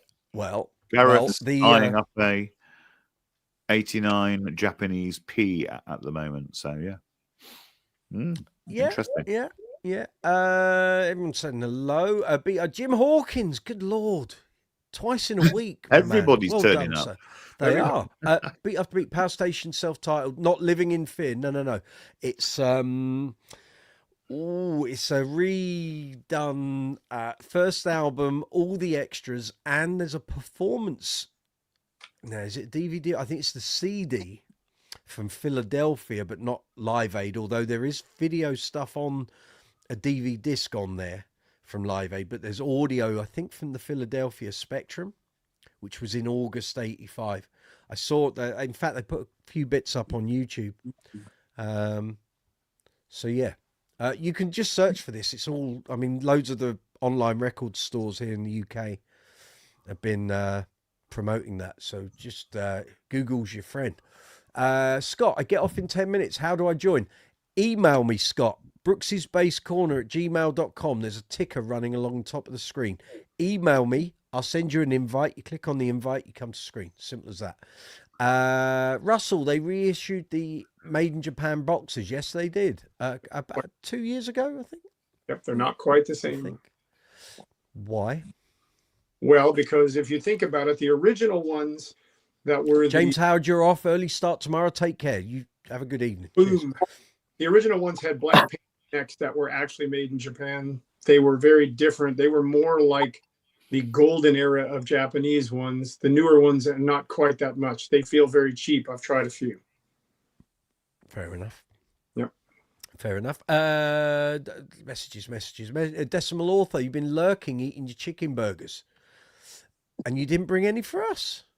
Hope everyone in chat on screen as well. We're all good. We are all good. Oh, We're doing it. loads of messages here. Ollie, well, by old, I meant probably a battered up, made in Mexico one. So that's not that old. No. We're talking mid-90s there on Facebook Marketplace. The one I tried happened to be made in 97. Okay, perhaps old wasn't. I'm just joking with you, Ollie. It's all good. Right, if you're going to look at Mexico's, it's the same thing I've said a million times on live chats. Try before you Do buy. not try before you buy. Do not buy blind. You Yeah. could be buying one, it arrives, the neck's knackered, the truss rod's knackered, everything might be knackered. On the flip side of that, it might be absolutely outstanding. It's like Squires. You could have Yeah, 10, absolutely. 2 or 3 are going to be great, 4 or 5 are going to be, yeah, and 2 or 3 are going to be absolute toot. So Absolutely. please Yeah. don't buy In actual blind. I'm fact, trying to I store picked all. up a rare purple Mexican precision on Friday, and we bought it in for peanuts, and it's absolutely phenomenal. You know, that was from the mid-90s. Yeah. There are some that are better than others for build quality, like everything. Yeah. All And of in that. actual fact, All would of you that. believe that one at that age with a solid color, Mhm. that one, the actual body isn't alder, it's actually poplar. Yeah. And it sounds absolutely brilliant, you know, so yeah. Poplar and alder are in the same family. It's just a different. Yeah, that's right, yeah. Yeah. Yeah. Invite's gone your way, Scott. We'll see you shortly. Mr. Lover, you spend about 150 quid. So I've seen the lollers on Toman for 158. No, If you're brilliant. thinking about them, Mr. Lover, please tell me, and I'll put them in the Brooks's Base Corner Toman store, and you can help the channel with an affiliate commission. And it helps the channel. So let me know if you are seriously thinking about those, and I'll add them. Beat After Beat saw Power Station right before Tony Thompson, Robert Palmer died. Okay, cool. Russell Zorner. The bodies are somewhat different. I like the old double P bass. It's on the list of stuff I haven't nabbed yet. Decimal Author, send you a burger from Australia as long as promise to eat it. I don't think it'll be in a good nick by the time it gets here, pal. Cake burger for me. There's no such thing. Come on. Oh, actually, no, there is. On Great British Bake Off, someone did burgers, but they were cakes. It was quite, yeah. Gareth, love my O2 made in Mexico P in Midnight Wine. I know you do. I know you do. Ollie Can I Bone, just- I know. Yes. Sorry, sir. Just actually to go back, Russell, by a double P, are you talking about the Fender Blacktops? Double split coil. That would be for a jazz style, but the boxer based the original Japanese Fenders from 83 to 85. The boxes, yeah. No scratch They plate. were angled as Yeah. well. Yeah. They were like offset. Mm. Yeah. Yep. Yeah. I actually just asked because there's a double P pickup jazz on sale on Bass Chat at the moment. It's probably Japanese. Late 80s. No, it's a Mexican one. It's a 2013, I believe. Mhm. Blacktop. Oh, Yeah. Did What model was someone that say then? double split coil? yes. Yeah. That's on the spa. It's the best. It's the best. I'd like much to is he know paying how you? many bases Leo actually owns. A lot. So me, I've got 1, 2, 3, and the other is it's not mine. It's my Oh, right. dad's. But Oh, we I see. share. Okay. Yeah. À votre pair. It'll Yeah. come Very your way good. sooner or later. Don't worry about that. Ollie, I know some Sooner or Fenders have later. almost. Say again. Sooner or later. Sooner or later. Sooner or later, that's right. Ollie, I know some Fenders have almost flat sawn necks. Why, I don't know. Fender is Fender. Anything could happen. Anything goes. Really. Very much so. Graham Potts, good to see you. Good evening. Russell Zorner did confirm the date and construction of my old boogie bodies. Zebra wood P-base body, if I didn't mention that last time. You did mention that last time. Ah. You're in the US, need to make room. You don't need to tell me, Russell. I know all about that. Don't ask me about your peeves. No, I do ask you about your peeves. Tell us more. Gareth Harrison, doesn't Johnny Dibble have a double P for sale? I couldn't tell you. I don't know. No idea. I don't venture onto his channel. I don't have time to look at other people's channels. You got to be kidding. I barely get time to walk the dogs, let alone do anything else. Russell, I haven't finished the spreadsheet yet. Ease up. I have to sell some. I have like 15 duplicates. That's all right. That's all right. Tell people about your peeves, because you told me once before, about 2 or 3 years ago, and there's good info there. Duplicates. They mean like the 6 Rickenbackers sitting here? What? He's got the composite peeves that. Right. Yeah. He's got a whole bunch of those, and the man knows a lot of stuff about those. So, but again, it was about 2 or 3 years ago on one of the live chats, and he sort of was recounting all these models he had. Oh yes, and there's a lot of information there, which you won't get from Google. You'll get an AI contraption of this is what we think, but Russell's actually got them. So nice. you want a graphite necked PV, he's the man to speak to. The G bass win. That's it. Yep. There were a couple, I think, was it Bass Brothers or the Gallery got some in about 18 months ago, I think. Bass Brothers had at least one in, didn't they? They did. Yeah. I've seen they do venture over this side of the pond. Oh yes, Yeah. but they're too common here. Maybe he's got them all. I don't know. He's got a considerable collection, but again, if you like something and it works for you, then it certainly isn't a bad idea to equip yourself with a few. You know, I can't imagine having all these JDs to my left. You've only got three. Yeah, but that's 3 of the 20 that I've owned. So, as opposed to 180 Rickenbackers. And where is the man who where is the man that looks like he's seen a ghost? 180. Yeah. 180. He's still plugging in his cables. Don't you worry. That was Andy going 180. What? Yes. Exactly. Yep. Exactly. Yep. I remember that. You made a short. I made a short last week as well when he said, I'm coming to screen. So I added him on and he was sat there plugging all his cables in. So we did a quick disappearing act and he was left chatting away, looking at himself. There we are. If anyone hasn't seen that and you think, what the hell are they talking about? Let me just find that video. Oh, you can see it in all its glory. I saw it for sure. It's a cracker. We don't get many like that, but when you get a good one, it's worth. Right, let me just pause that. Stop. There we go. Right, I can share the screen. Hopefully, you'll all be able to hear it because it's worth hearing. And yeah, hold on, we've gone too far there, Michael. Wind that back a little, and we'll turn the volume up so everyone can hear it. Gold dust. This is gold dust. We need to. I don't think. Oh, I can. Can't I? I can. Here we go. Andy, good to see you too. You all right? Set one. You having a little fiddle with your controls there, eh? Can't hear us, can he? He hasn't got his headphones on. Oh, I've got no sound. 1 2 1 2. We can hear you. Call in Andy. Anyone in? Icicles, bicycles. Tumbleweed. If I could get a tumbleweed graphic quick and run it on the video, I would. I could be really cheeky. Shall I do something really freak him out? Hold on. Why can't I hear you?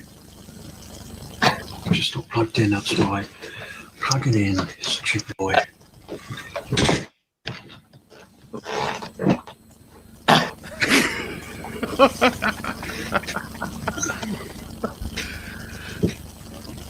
All right, mate. Yeah, fine. Yeah. I'm up now. Andy, gold dust. It's the face of confusion. It's like, huh. As I said to him, because I put it up and he went, "You bugger." Eyes are actually After like about- saucers, aren't they? After about 2 minutes, he went, "You put that up." I said, "Yeah, because you said to me, I'm ready to go live on screen. So I bring you live and you're still plugging your stuff in." It was fine. It's fine. Oh yes. But yeah, you got to be prepared, you see. Right, what's this? Gareth, boxer bass. What are we saying here? Hold on. Oh, Johnny Dibble's doodah. Sorry, that's something else entirely. Scratching dings here. How much is she selling that for? $9.50. Yeah, maybe. Maybe. Nah. Nah, not for me. Here we are. Here we are. Right, let's see. Hang on. Oh, got to scroll back here. Got a flood of messages. Right. We're talking about all Right, the Russell, Russell. 3 Dyna V bolt on, both VFL. VFL? and super ferrites. Those are the pickups. Super fair. Right, 3 PV Unity passives, maple neck, poplar wings. 2 Unity Dyna basses, one Coil with walnut maple mid stripes. The other is a TL5, but 4. Okay, 3 TL. Blimey. Oh yeah. Do you live in an aircraft hangar? Have transparent finishes with maple necks and flame maple blocks for wing. Blimey. Just said, no wonder there's a famine on PV bases in the States. Just sent you the link. Right, got that. Russell, there was a cheap G base I wanted, but no freaking. No, I can tell. PV always made good bases. Agreed. Just not well admired early on by the haters. I was watching a Huey Lewis clip last night, and tell you, Mario Cipollina got great tone out of him. That was a Loads of. too. Yeah, loads of PV bases. It sounded great. You'd like to pick up a T45. I was trying for a long time to get a set of the TL6, TL5 Unity Dyna bases. Basically, a TL. There's too many acronyms going on here, Russell. TL4, if there were one, but I gave up after all the TL6 left the market and never came back. You sure you haven't got them? Low end, yeah. Stacy, yeah, there we go. Russell, because they made all those in the same finishes, I did manage to get the 4 and 5 string blue ones. Very good. Neat photos. If you've got photos of this lot, Russell, send them to me and I'll share them on the live chat. I can show the folks what we're Get a talking Dyna about. base or a foundation base for under 300 here, most places. Russell may disagree depending on where he's located in the States, but I can tell you, I can pick up one really cheap right now. And there's a lot of great ones out there. They were great. They were really good bases. I know when the Bass Center ever had any in, they didn't last very long. They were gone within a week. Well, a Dyna bass and a foundation sound very similar to a jazz, especially with the super ferrite pickups. Yeah. And you can, like he says on here, foundations are $250 or less. I mean, for that kind of money, you can buy a room full of them and have a blast, and it's no big deal. They were made in Mississippi. So Agreed. What's this? Russell, I had a chance if I had the cash at the time to get the green, red, and blue tier. That's a hell of a green, red out. Oh, as in separate models, right? Got you. But they would vanish quick. King Charles, anyone seen the Origin new B15 pedal? No, Yeah. but I have heard about it. yes, I saw they were preempting. I have seen it. And It's got a lot Have you more heard gain. Got a lot more gain than a B15 originally should have. So if you dial it quietly, you'll sound like a B15. If you pump it up, you'll sound like an SVT or something else. okay. Just Mr. Andy, are you plugged in? Are you wired up? There's Scott. Here we go. Scott, welcome. First time here on the channel live. Hey, Good to see how's you. everyone doing? what's Yeah, up? good. Folks, Hey. Scott M. Scott, the folks. Trying to see if I can make you guys a little bit bigger on my phone. Okay, We can do that. we can. Here he is. We all Is that know better? him. We all love him. Right, Andy, are you all plugged in? Have you got your cables in? Are your headphones ready, mate? Is the monitor switched on? You got nothing on the stove, have you? Please. You haven't got like a kettle that's about to whistle. No? Right. Cup We'll of bring you the screen. Play. There he is. Thank you. Hey, God blimey. Evening. Evening, guys. Jamie, missed you, buddy. Hello, There Andy. we go. There we are. Hi, guys. Yeah, Let's loads see of if you. I can actually do that. Or Ah, That's much better. better. That's better. Yeah, excellent. Yeah, there we are. Now, if we all have Yeah. dresses on. That's it. Right, they're rattling through the messages here. Stacey saying, Scott! Yep. Hey! Russell, anyhow, I'll put up a spreadsheet link from cloud storage so people don't have to store it and there are no stale copies around as items change. Great. Okay, yeah, do that. Do that, Yep. Russell. You won't be able to post a link in here. You'll need to email it to me and then I can post it in. You can't put links in from outside the chat. But we can accommodate that. That's Right. all good. So, Scott, how you doing? Good. I got my custom bass that I ordered about 2.5 years ago. It came in about 2 weeks ago. Nice. Would you like to see Very it? nice. Bring it Oh, on. oh yes. Would we like yeah. to see? I have Remember to. I have some basses up here behind me, Here we are. Look, which there you go. are, Oh, nice. and then I got a Warwick, and then I got my traditional stuff in the background. It's all good. It's all good. But my signature model stuff. Let's see. This is the one that I've had for a while. Okay. Right there. Oh, that's a bit different. There we are. Who made that one? A buddy of mine in Florida, Cliff Bordwell. Oh, Boardwell. Yeah, I know him. Yeah, we this is the one that's named after me. About 15 years ago, I was still playing out, and I'm a pretty big dude, and he has a model called the ball bass, and it's kind of small. Yep. And I was like, this is a nice bass, man, but I'm a pretty big dude. And I was like, could you do this to it and make it a little bit bigger and do this? And you can't really tell, but it's a pretty wide little beast. Excellent. But this was my 10th one that he made for me. I'm on order number 20 now. so I don't know if he's really a good friend or he's just he likes your money. appreciates me. Yeah. And then Keeps him in this is an important one. This is the one that my son got made for him. Right. Oh, Yes. that's nice. Yes, I saw that a Oh, while ago, didn't I? When he And was- my son's about to turn 18, so he plays stand-up bass mostly. Nice. But he Nice, that's sings and lovely. he does stuff like that too. And this is one of the first ones he's made me in a while that has a ramp on it. Highly recommend a ramp. Yeah. Yeah. I have a light touch and I usually play really thin gauge strings. So I do a lot of 5-finger technique too. So I've been playing for about 35, 36 years. The Just ramp getting is started really then. the ramp has really been a big help. Good. And then lastly, the one that just came, this sucker. This is the beast. This sucker. Ooh. There it is. There's Yeah, your so, right I there. don't know if you can see it well. And we were just talking about double split coils. There we And are. then this one, he actually made me a little ramp too for it, Nice. which is kind of cool. Yeah, handy. Nice. Yeah. Nice bases there, my man. Yeah, and believe it or not, the 6-string actually has flats on it, labella flats. That's okay. ooh, okay. That's okay. What's the fingerboard? It's actually I'm a big fan of Mac Ebony, Okay. so Macassar Ebony, and then this is pistachio wood, and then the back. I've been playing. I don't know if you see my hat. I play a lot of Gibsons. Right. So I love mahogany. So Yeah.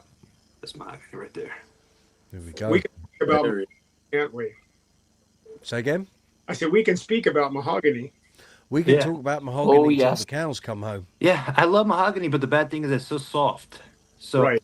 I don't It know if that's a moves. bass I would ever take out of the house. I mean, it's only 32-inch scale, so I Yeah. really enjoy that. But it's 19-inch Yeah. millimeters, so I can That's do this okay. just fine. But I can't do the stretching very well. So Yeah, I've gone from 35 inches what I used to play on now to where I'm down to usually 32.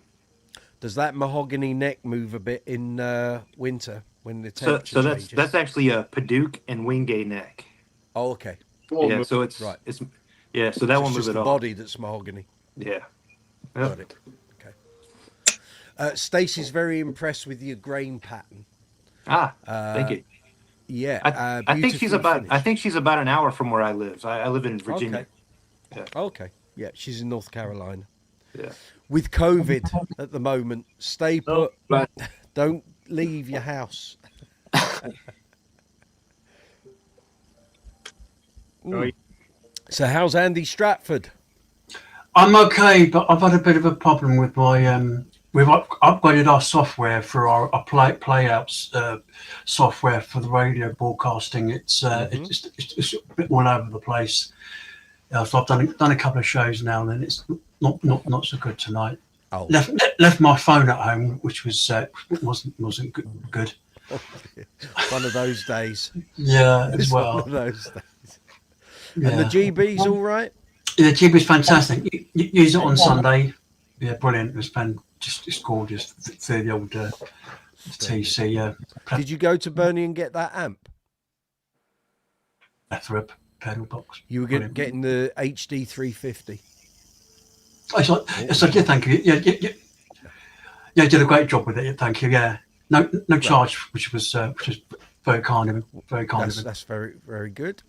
Stacey, Scott M, we're kind of neighbours, man. I'm in southeast North Carolina. Yeah, I'm actually in Colonial Williamsburg. So, funny thing about Colonial Williamsburg is it's modeled after like what they think England used to look like. So I would have to send you some pictures so you guys can see what we think England used to look like. You haven't been to Slough very often. Don't worry about that, though. Hoyt, good to see you. Here we go. Rock on, Pink Bassman. Do you two know each other? I know a little of everybody. So I've heard. Yeah, there's a rumour going round. All actually because he actually has the pink beard of course, knowledge, you say. So mystical.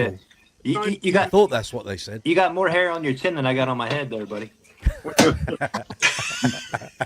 Laugh out loud. There we are. Stacey, sounds like a sampler platter. Well, Stacey, I haven't seen plugged in wig for Rick. We'll talk Your about volume's dropped, young man. Your volume's dropped. Hold on. I'm going to edit your mic settings. It's automatically adjusting again, isn't it?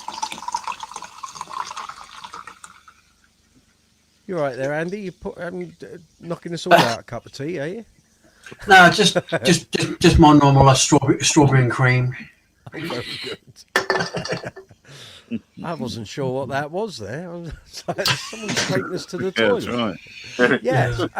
Anyway, I've been working with Tobias's. I turned my mic down.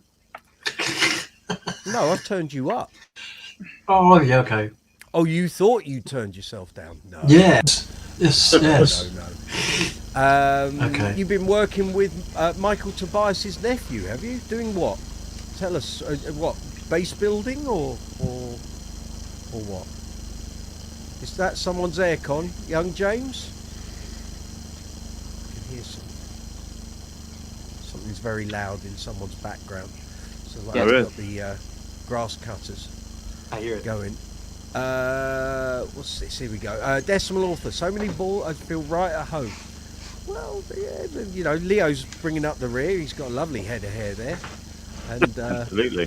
he's got enough for all of us, frankly. Yes. Hoyt, he's a veteran and a songwriter. Oh, very good. We're producing some of his music. Cool. Very good. Nice. Good. You can hear some feedback, static noise on the stream. Yeah, me too. I'm Yes. not sure where it's coming from. Is that you? Andy. Jamie, we don't hear you. I Can't be me. Doesn't sound like it. Can't hear Jamie's Yeah. mic at all. Yeah. He's got echo cancel. I'm turning the echo cancellations off. Jamie, talk. Speak away. There we go. It's something there, but Slightly. not a lot. Yeah, let's turn that off. very little sound. Doing a Norman Collier. I'm just checking everyone's sounding. We've got echo cancellation issues. Just sort this out. There we go. Check Mr. Stratford. 1 2 1 2. No, everything should be fine. You know what it probably is? It's a StreamYard thing, 'cause we've got 7 of us on the screen. That's what it will Could be. be. Yeah. Sounds like we're Yeah. it's equalising everyone's volumes up, and some of us dropped down a bit, and some have gone up, and we will just soldier on as best we can. Puck 27 thinks it's Andy's mic. I don't know. 1 2 1 2. No, see, I can hear him. Have you got anything running in the background? Anyone got any aircon or fan? No, not at all. No. I haven't. No. No, me I neither. got some jazz music. That's it. It's a bit of a delay though. Yeah. Yeah. That's again, we've got 7 of us, and so the software's Okay. to deal with all that. So here we are. Brooks's Bass Corner is coming up 10 to 10 here in London town. Live chat 140. Yes, boys and girls, you heard that right. We've done 140 of these, and still it's as rough and ready as it always usually is. I'm in the reverb cam. No, it shouldn't be. It should all be fine. I hope 142 is going to be a level 42 one. Yes. We'll see. Oh, there's a thing, isn't it? Oh. Actually, let's just check the Good old. one. Let me check the diary there and see when that falls. So this one. Yeah, nice one, Leo. Ah, Nice one. That'll be the week when we're Very doing nice, it on a Jamie. Wednesday. Oh, okay. On the 3rd of December, we're doing it on the Wednesday, not the Tuesday. Yes, because I'm out on the Tuesday doing an ABBA show, so And that will be on the Wednesday. Sound's gone. Has it? Sounds like there's an echo. Yeah. Right, hold on. Let's see what we can do here. Go into the audio, see if we can fix something. Andy, So I have Yeah. a question for everyone. can you try muting for 2 seconds? 1 2 1 2. And mic On off? I can do the mute, so let me do 1 that 2. from my end. So if I mute Okay. me, That's weird because my thing's right off. That's so weird. Yeah. Unfortunately, I have to go. I've got Okay. school tomorrow. Leo, take care. Okay, Leo. Look after Have a- yourself. Take Have care, Leo. a smashing live chat, and see you later. Take care, Leo. We'll see you next week. Cheers, Leo. That noise is actually coming from you, Andy Stratford. Not you personally, but something within your room. Because as soon as I mute you, we don't hear it. It's gone. Exactly. So I don't know. It could be. Have you got your microphone turned up really loud?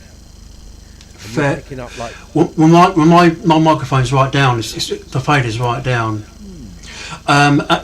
Actually, what I could do is do this with it. I can turn that down. 1 2. Right. That's right. That's down to 0. Hasn't made Right, any okay. difference. Right. Okay. Oh, hang on. I've got something on here. Take that off. Take that off. I've got a processing thing going on. How can I turn it off? How's That'll that? probably be the thing you plugged in last week. Oh, that's so weird. It sounds like you got an angry bunch of flies in the background. Yeah. And yet, if I mute you, it goes. It's all right. I'll tell you what, Andy, I'll take you off screen and you come back on and I'll add you back. Okay. That's probably the best thing. So if I remove you from there. Yeah. So if I add him back. No. 1 2. I'll tell you what. You tell me when you want to, if you indicate in the text box when you're going to say something, but I'll just put you on mute for the moment. Is that okay? Yeah, that's fine. Yeah, I'll come off because I'm not. No, you can. I'm You can not stay in on the the mood screen. really, to be honest. No, stay on the screen, but just type in the text box when you got something to say, and I'll bring you back on audio-wise. Oh, hang on. Microphone to USB to camera. I'm not on the camera. Hang on. Let me change the. There you go. There you go. That's it. Now I've got me echoing. I need to Strange, be quiet. Spooky. You're in I'm a checking everyone. everyone. Everyone's got their echo cancellation off. How bizarre.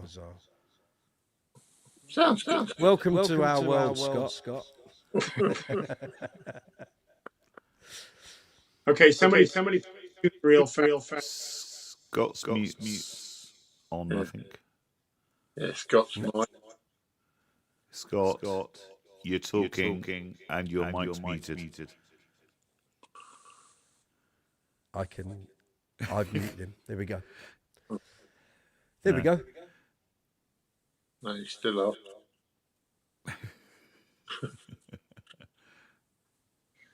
Technical challenges. You're muted.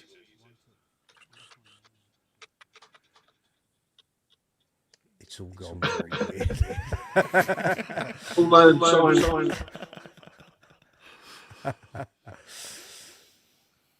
Right, let's go into these messages here. Right, I'll rattle through these as best I can. Sounds, yeah. Decimal Author, it's his hardware. Okay, try turning the gain down. Sounds like an old film strip machine. Okay, Rishu, you are out of here. Don't worry about that. Red alert.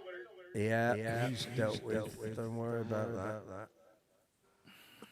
that. You are gone. That's good. Okay, and let me see. Beloved, we are gathered for this thing We're called here today. Stacey, with all the wall mounts visible on screen, what's the best in? Hey, whatever you guys just did, you just unmuted me. nice. Nothing changed. Can you hear me? How weird. Yeah. I think this could be StreamYard. Yeah, it actually said mute across my screen. How weird. No, it's all clear. We've never had this many people on screen at once, so it's probably the software's a bit challenged. Well, Mike. Yes, sir. Yeah, I'm easier for you. I say good night. Okay. I'll catch up with you. I'll let you know how it goes. No worries. Enjoy the new bass. Take it easy. Catch you bye. Cheers, mate. See you soon. See ya. There we are. So Stacey's asking, with all the wall mounts visible on screen, what's the best? Wall mounts. Oh, for bases. Look at the Hercules stuff's probably easiest stuff for you to get hold of. I mean, the ones I've got, I bought in 2005, and back then Hercules hadn't even come out with wall hangers. But there's so many out there. To be fair, and the Hercules ones do a good job. They mount easily, so maybe take a look at them. But there are other ones out there. Just compare the prices.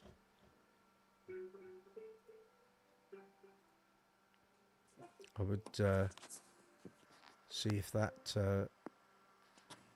The echo is to gone. be honest, wall hangers are wall hangers.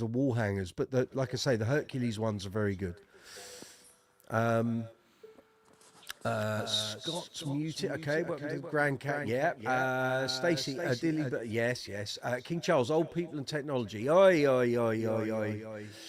Decimal Author, you're echo. Yeah, I can see that. Very poor sound now. Scott can't hear anyone. How bizarre.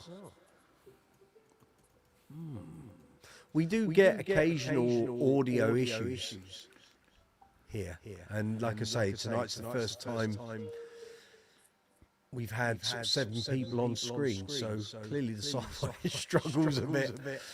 Echo and the Pink Man, well, quite. Special delay effects, that'll be a Boss pedal, probably by Christmas. Pink Floyd at Pompeii. Hello, Cleveland. Westford, you're staying a bit on the chat and you'll go. Okay, very good. Pseudo echo, yeah, here we go. All the gags. Is yeah. Okay, there we are. Bit on the chat and you'll go. Very good. Pseudo echo, yeah, here we go. The gags.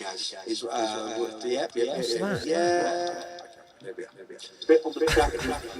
What is that? It's mental.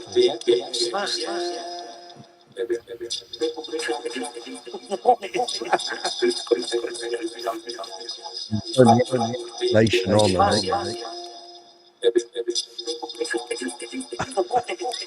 We've broken StreamYard.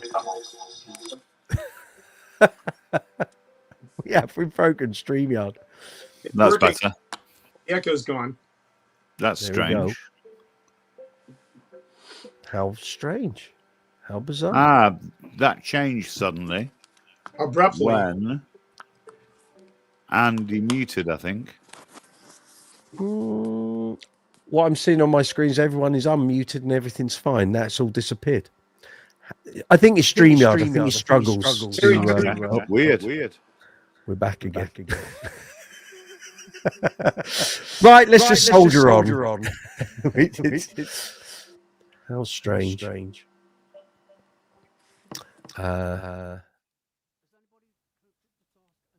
See if this helps. I can hear like loads of voices in the background. Oh, that's all clear, and he's all clear. It says Jamie's muted. I put it on eliminate the voice. How the whole thing it's fried my brain. Right. StreamYard, you're not up to business. Electric Low End, you've almost done rearranging your apartment in your aunt's socks. I'll just put them back in. You hear ghosts. You should be on this end. Spooky. I thought we did Halloween a couple of weeks ago. Here we are. Scott's back. I can hear you guys now. No, it's still doing it, isn't it? Stacey Ann. Can you guys hear me? Thank you very much. Super chat donation. Bless your heart. I need to go into there and I need to say thank you. We can hear you. Here we are. Oh.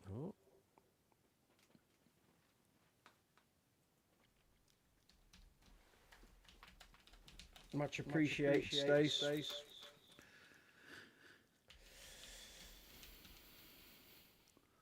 There we go. Give me a moment.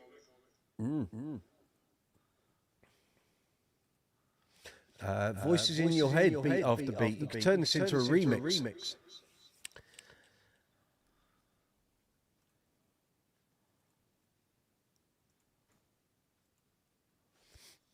Ground control to Major Tom.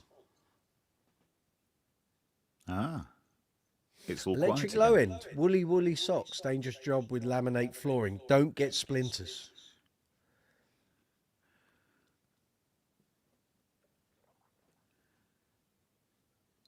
I believe sliding the away. echo has stopped. No, it hasn't. It's a delay. Crazy. And there's no simple way. It's still coming.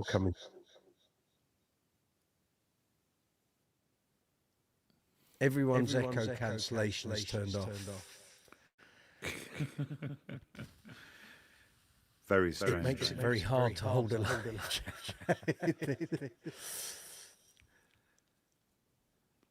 I think StreamYard is definitely creaking. You keep adding all these new features. How about just getting the performance right? Would be better. Could be a good idea, couldn't it? It's like being on the moon. Yeah. Through a Boss chorus pedal and a delay.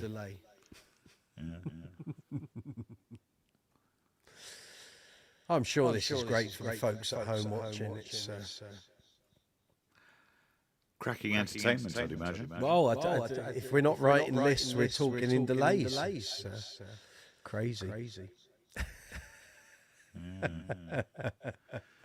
Oh, wow.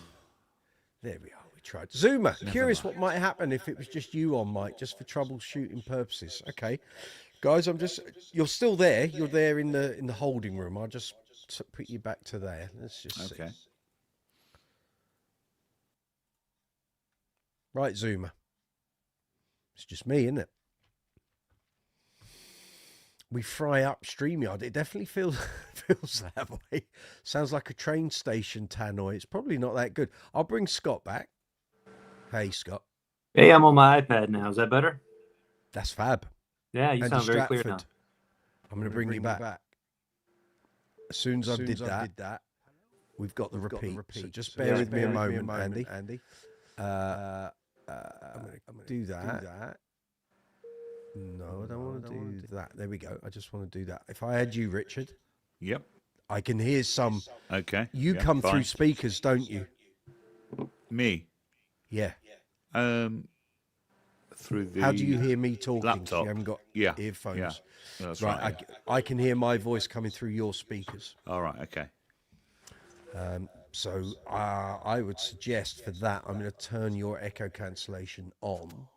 Mm-hmm. And then we'll add Andy. And then it's all. It's all. That's really strange, isn't it? Twice. Andy, are you listening to me on speakers?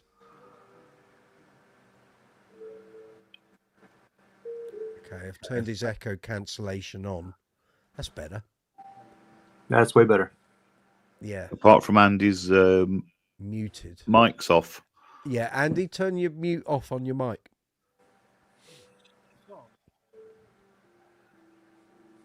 And talk to me. Can't hear anything.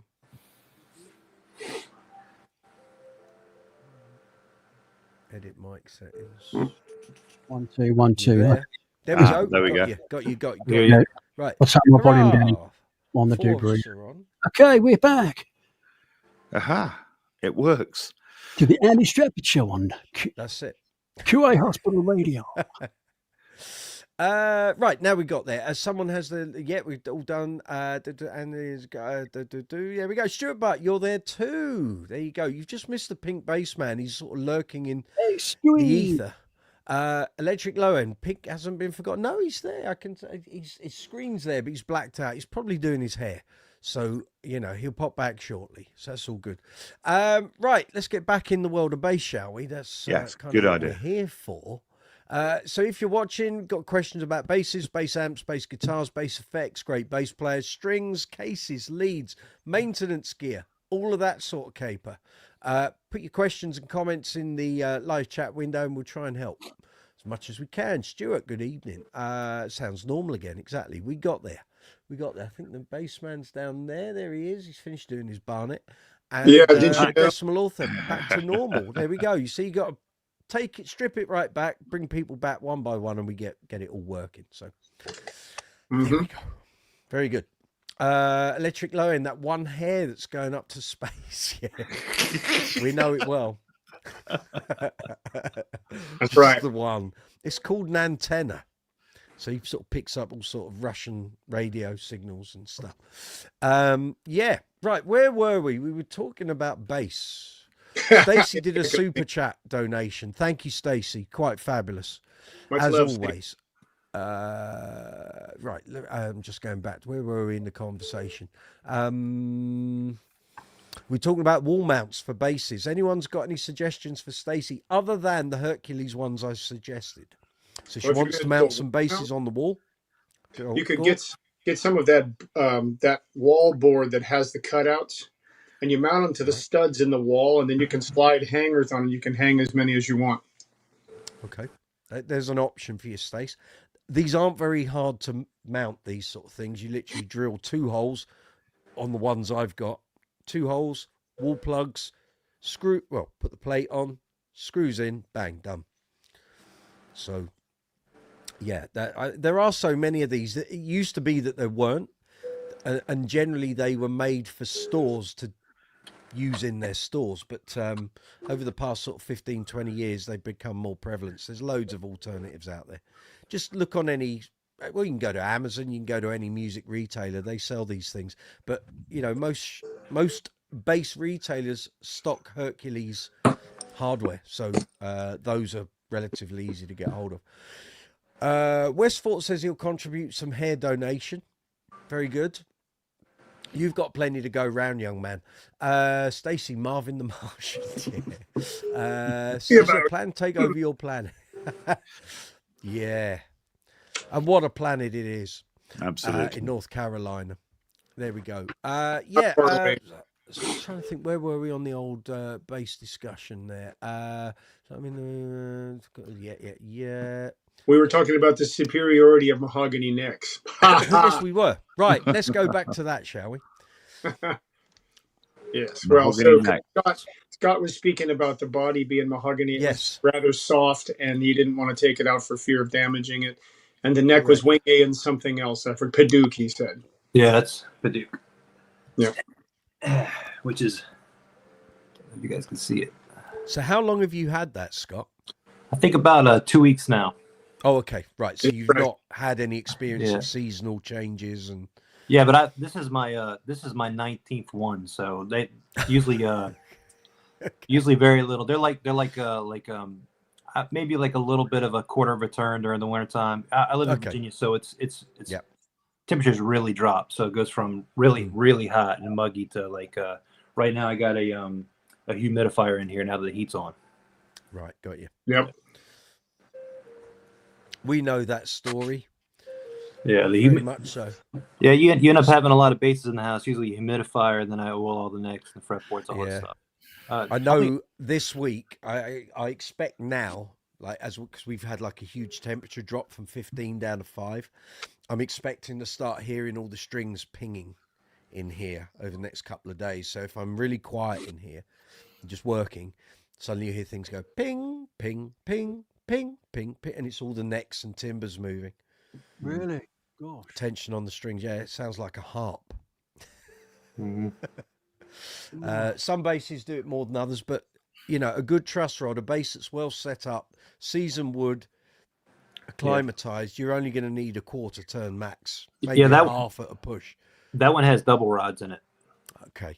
Has it got graphite reinforcement? Yeah, so the basses that are 6-string and up, I've had a 7-string fretless from him. He does dual truss rods on those ones. Mhm. Okay. Makes sense. Nice. Richard used to love Marvin's little Roman helmet. Keep it clean, children. Keep it clean. It will fit on a mollywig. There we go. There you go. You can't beat a blue or an orange rinse, I find. That's right. Very good. Yes. So, I mean, my lembics will need an adjustment shortly. I haven't noticed anything moving yet, but it's been very quick. So we've had basically all the way through autumn, it's been warm. It's been like 15 to 18 degrees. It's literally in the past 2 to 3 days, we've had this massive temperature drop. So I'm expecting, if I take a bunch of these basses into the workbench, I'm going to see there will be some movement and some relief needs to be added in. It's that time of year, isn't it? You know, it happens. It happens. It is. Zoomer, it's 15 degrees in Los Angeles. We'll get you sat there in your shorts and your flip-flops. That's pretty chilly for you. Okay. That's quite warm. That's summery for us. So, you know, but we've had this since April. We've had the warmest period of warm weather that's right, I can ever remember. Because I've had snow in May before. So, and we've had literally hot summery weather since about the second week in April. And it was cracking in September. Told you, when we get an Indian summer, it's great, but it's just carried on.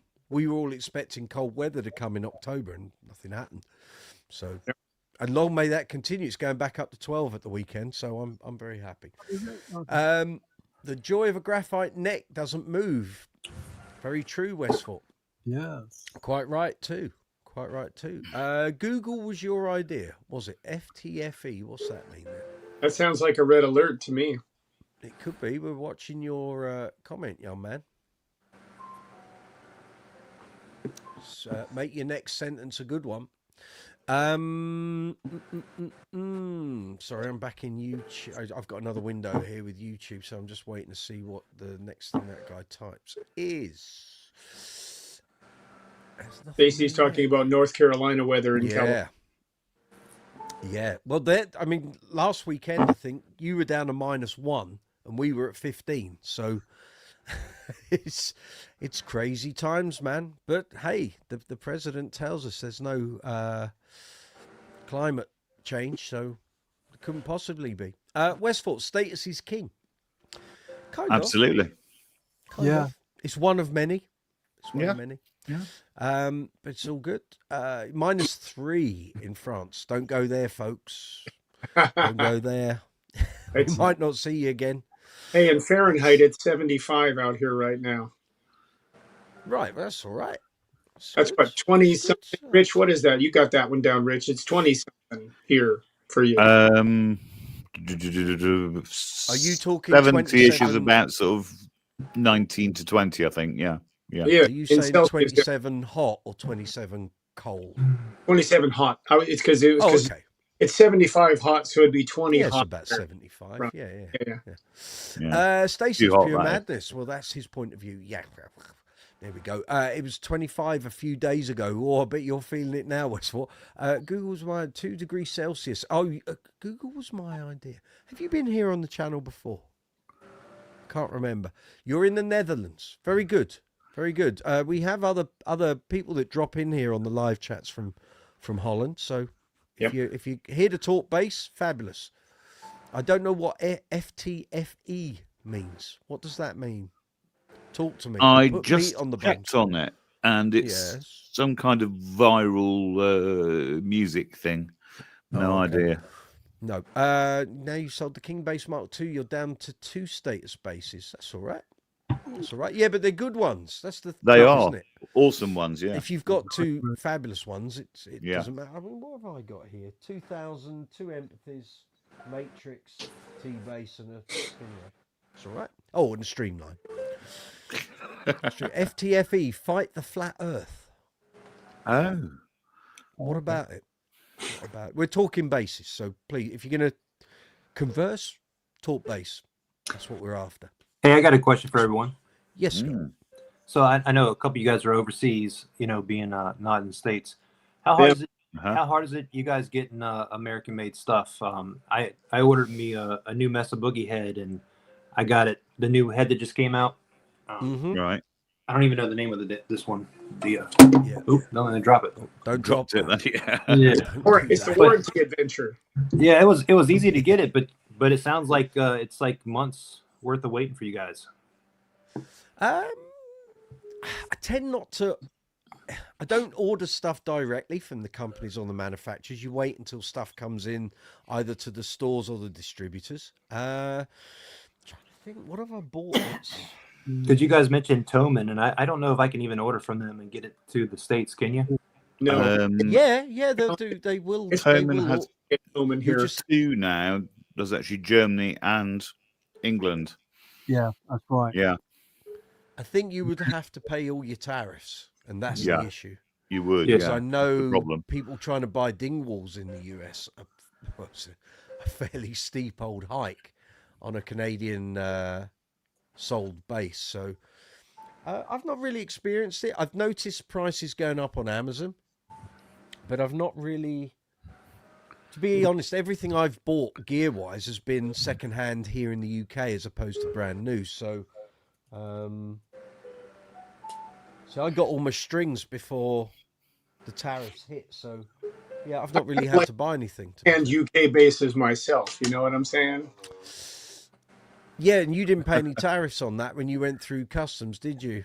Because I carried it back in the case. I checked it under the plane. Exactly. Yeah. If US Customs are watching, there's a young man with a pink beard in Nashville. You might want to go and give his little door a knock and see what he's got in there. What we got here? Westfort is asking what Richard's 2 state-eye are. And he popped. Good.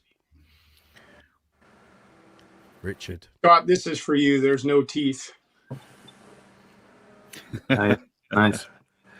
No teeth whatsoever. Yeah. Richard, Leo's asking, what are your... Oh, Yes. you've typed it in. Sorry. I haven't actually got that far typed the it in. message. 2007 S2 Classic in walnut and 2021 Stealth 2 3-band with board 303 on it. I thought you had an older S2 as well. Long time ago. Oh, okay. Yeah. Right. Okay. I don't know how to pronounce that. Alatheri. Hello from Israel. Good to see you. Very welcome. Which part of Israel are you in? I've been there. I've spent 11 months of my life there. So, yeah, let me know. I used to play at the Three Monkeys down in Eilat. Maybe we've crossed paths. Now Who there's knows? blue. It's very possible. Very possible. I've done, or I did, oh God, now that's working out. 280, about 310 gigs there. So, yeah. You're in Herzliya? Okay, cool. Take it easy. Be careful out there. Yeah. Right. So, yes. So, you're right. Got that. Right. Fine. We're up to date on the messages. Almost So, what's next on the purchase roster, Scott? What are you after next? I actually ordered my son's bass that's black. I ordered the opposite. I got one coming with a holly top, which looks white, and that will be here in about 11 months or something like that. Is that fretted or fretless? I'm not sure yet. It's been a while since I had fretless. The last fretless I had was 7-string fretless, 35-inch scale, 19 millimeter. That's a big challenge. It was a beast. Yeah, that's a big tree. Yeah, so I don't know. I might go fretless, but I do have the his has those Bartolini biaxial pickups on them, and they're really nice. They don't need a preamp. It almost sounds like it does have a preamp. Right. Yeah, So really just nice going stuff. on the voice of the timber. Yeah, and then the only thing with that is I live close to where Linda Fralin pickups are made, so I have them in I have them in this bass right here, and okay. I really dig them. They make some really good pickups. These ones are 5% overwound. Nice. Really good P bass. They make really good P bass pickups and jazz pickups. Fralin. Well, say again, Joe. Fralin makes some of the best for retro P&Js. Yeah. I remember on the old, what was it called? The Bottom Line. Lots of people on there. Do you remember the Bottom Line? Yeah. It's like a news server, and then it became a mailing digest. Oh, yes. And people would always talk about Lindy Fralin pickups on there. He also does rewinding. Yeah. Yeah. I tried to get him to make me my 6-string P bass pickups, but they didn't have a set that they were working on them, but not done. So that has Nordstrands in them. Sure. A 6-string P bass. Oh, sorry? Yeah, you didn't see it? That's huge. Take a look. Take a look. That's amazing. That's great. Yeah. I like that. I got standard and then I got the reverse. So yeah. Very nice. It was that was asking about the P-bass pickups earlier, I forgot to mention Monty's Guitars here in the UK down in Cheltenham. We did the Southeast Bass Chat Bash last Sunday, and Matt Gleason from Monty's came up with a bunch of basses that he'd made and put together and had his pickups in. My godfathers, the precision sets were astounding, and actually loads of people did message in the thread for the show after we'd done sort of his interview, and I cack-handedly demoed his pickups, and they were very distinctly different from each other. So clearly what he does is you say what you want, and then he does kind of what you're asking for. But they were thunderous. And one set, everyone that I spoke to after I'd done the presentation said exactly the same set. That first set is the killer set. I was like, yep. And then when we got into the single coils, there were 3 different sets, a 5-string set and 2 4s, and both sets of the 4s had people talking. So yeah, so check those out. Whoever, I can't remember who it was asking about those. Alethea, do I like jazz? I like the jazz I like. I'm not a completely jazz fan, but I like the artists that I like. So I like Weather Report, Stanley Clarke, Jaco Pastorius, Marcus Miller, Miles Davis, a few other bits. Victor Scott, you were, yeah. Oh, but I can't say I like jazz in terms of all jazz. That's not my thing. But everyone else, you can. Gareth, talk to 7 strings. What are your thoughts on the 7-string Ibanez partially fretless from a few years ago? One of the guys at the Bass Bash had one.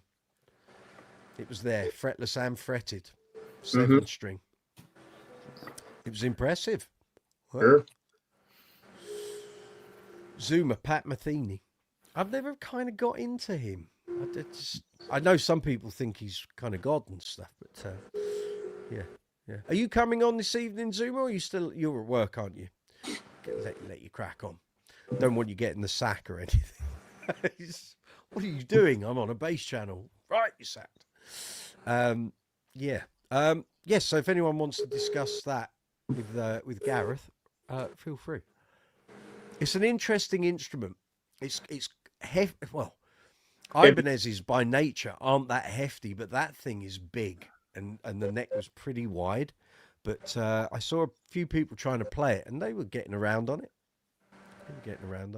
The older Ibanez's are heavy. Yeah, I can speak to that with this thing over my shoulder, which we can't see. There we are. Oh yeah, that's nice. Old school, RD? man. Very cool.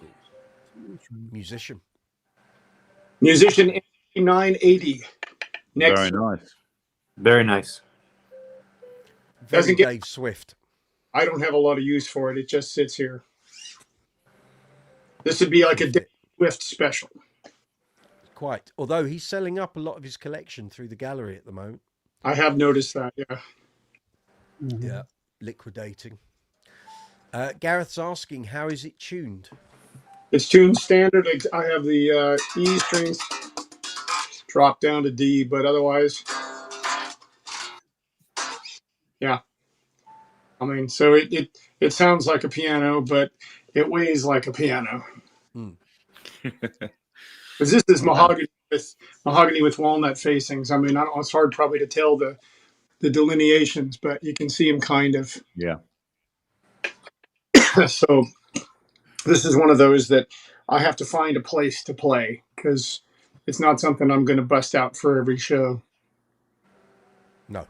It's got its place if you need it, but yeah.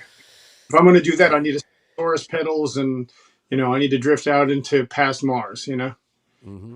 Like us lot earlier, we only got as far as Neptune, sadly, but right on the outer rim. Gareth. Oh yeah, right. Okay. Sorry, I saw your message there. Well, if you're not going to use it, you're going to shift it or what? 100%. I have a rule: if I don't play, it don't stay. Absolutely. Okay. So I'm going to wait until the market jumps up a bit, though, because as we were speaking about earlier, the market off right now. A bit of a wait. Well, Well, Status has fallen off its what's the word? Overpricing. Oh yeah. Massively this year. Mm-hmm. Start of the year, lots of Statuses were going up for $4,000. I still see Chris Wilson going up for $4,000. Don't see them selling. Nope. Just don't. And I don't know if that's just people just don't have the money to buy them, or just people are thinking it's overpriced. I just flooded too. The used market's super flooded. Yeah. We've said this. In fact, this was a conversation I had at the gallery about 2 or 3 years ago when Bernie Marsden passed away. And they had the catalogue there for his collection that was going to go up for auction. And they made a very salient point, and I agree totally, is that as these guitar gods and bass gods pass on, they have huge collections. And as those collections get liquidated, the market's going to flood, especially with old Fenders, Rickenbackers, Gibsons, whatever. And so where prices have gone up because things are scarce, like with Alembics and what have you, you're going to suddenly find there's a lot more instances of those instruments that people want being available. So the usual way that a market works, if there's a flood of it available, the prices come down because the buyer suddenly is in the better position. Supply, demand. It's Western economics, isn't it? Welcome to Bill James, and I don't mean the city. I was about to put my Warwick up for sale, and I mean, it's like, I think I paid like $4,500, and it's like, I that just one's hold on. Yeah, I mean, it's just better to keep it as a wall ornament. Pretty much. You just wait until a name suddenly brings those brands back, Yeah. you know, and Yeah. and then the prices go up, and then you cash in, or you try to. The good thing about this is it could also be used as a weapon. I think it weighs probably about like 10 pounds, something like that. Oh, yeah. That was a discussion I had on Saturday's live chat in my car when people said, "What's your approach if someone gets up on stage?" Yeah. I don't need a baseball bat with that thing. No, I said I'm quite happy to wrap a status empathy around the back of someone's skull if they're stupid enough to get into my area. Not the status. It would be No. more, Well, it won't matter. Nothing like. Well, you've heard Guy Pratt's chat. They built him a graphite status, Yeah. and he couldn't destroy it. Yeah. Lord knows he tried, but no, I have no problem with that because the graphite neck isn't going to snap. But someone's true, neck yeah. might. hit it with the face. You know, if you're daft enough to come into my workplace and get up where I'm standing, you take your life in. I'd take the Keith Richards method. You ain't meant to be there. They could have a knife, pepper spray, a gun, whatever. Don't take the risk. Get off my stage. Yep. Get off my land. You know, it's exactly it. I don't tolerate that nonsense. I don't come into your workplace and cause you a problem, so don't do it to me. Has that ever happened, Mike, or not? Yeah, it got close a few times. I've booted about 5 people off the stage. I have booted people up the backside off the stage. I've kicked people off a stage. I've never punched them, but it's got close. And usually if someone, because I'm not usually singing lead, I can see when these idiots are approaching. It can be male or female. And they sidle up and they get on the stage, or if you're on a floor and they think they're going to nudge into a microphone and say hello to their mates and all that, you just nudge them back out the way. And if they're not going to go, then you give them a dig in the ribs and you shift them on. You know, but as I say, you're not meant to be there. I don't do this in your workplace. Don't do it in mine. And that usually a stern word is enough, and you give them the old Mel Gibson Lethal Weapon stare, and they think you're a bit nuts, and they'll move, you know. But Or they get you want interested. to be non-violent as much as possible, but some people just don't get the message, so you have to get a bit physical. But again, you're holding a bass and it's got a headstock and tuning pegs. Dig them in the side; they soon go. I mean, we used to, in my old covers band, I've got gig cases as opposed to gig bags. So they got rounded metal corners. They're a bit hefty. And you get these idiots who try and walk into where you're playing and they suddenly crack their shins against a case that isn't moving. They don't get any further. It's like D-Day on the beaches. You know, they can't get near you because the cases will stop them or they'll fall over. They'll be a little bit ruthless occasionally, you know. Sorry. That depends on if they've taken the piss already or not. Well, They are pissed. you've got to discourage these idiots, you know. Right. Yeah. Because again, they could fall over. It brings the whole public liability insurance into play. You know, they could sue the venue for, you know, injury and all of that sort of thing. You just got to discourage them. You don't want to be up here. This isn't a place for people like you. That's right. You know, but no, other than actually seriously going to town on someone on stage, no, never had to do that. Usually security has sort of dealt with all that before it comes your way. But it's in pubs when you're generally playing on a floor as opposed to a stage, so you're all on the same level, and you get these idiots who've had a few and they think they're going to sort of look at me, I'm up with the band, and it's like, no, you're not. You're not. And you just move them back to whence they came, you know. It's all good. It's all good. So, Mr. Pinkbeard, you haven't seen my latest acquisition. No, let's have it. Oh, yeah. Oh, yes. I've seen a photo of it. Yeah. Janelle, is it? Yeah. You know, yep. Possibly the best P bass I've ever played. That's even better. Mm. All of a sudden, John Deacon is now playing a G&L. Well, I was waiting for someone to say he never had a green sparkle finish bass. Well, no, it didn't matter, does it? But there's so many tributes out there that don't even use a P or a precision type instrument. That Who's here. Who's that? Who's the one? The guy who's doing a Thin Lizzy tribute, who's using a Music Man. No. We've had this discussion. We We this did. discussion in the car. It's Wayne Ellis, the best Thin Lizzy tribute in the. why would you use a P when you could use a Stingray and it sounds a whole lot better? So, I guess it depends on how close you want to be to Phil Lynott. Yeah. well, exactly. Phil Lynnott's mother thinks he is absolute, or did think he's absolutely fabulous. So I'll go with her assessment. That's all Fair right. enough. The problem is he lost his back. When we came out of COVID, we were playing on the same festival as him, which was our first public gig after COVID with Uncle Funk. He left his bass and his roadie completely lost track of where it was. And I remember we got a message the day after or on the Monday saying, "Has anyone seen my bass?" It's like, Man. no, someone nicked it. Someone Whoops. nicked his twin humbucking Stingray. But he's a lovely guy. But yeah, sorry, a load of messages here. The idea of swilling beer around electrical items. Don't I know it, Stacey? Donna Vita Corleone. Hello. I don't know who that is. You're new to the channel, but hello anyway. Gareth Harrison, nothing worse than loading in and out of a pub and pissed up people refuse to move out. Sorry, kids. To move out of your way a few times. I've accidentally on purpose bumped into it. Yeah, I've done that many a time. Oh, Scott's having. Are you doing redecoration, Scott? Yeah, I've done that, Gareth. And what annoys you the most is weddings are the worst. They know that you're going to keep going backwards and forwards, and yet they still stand in the way.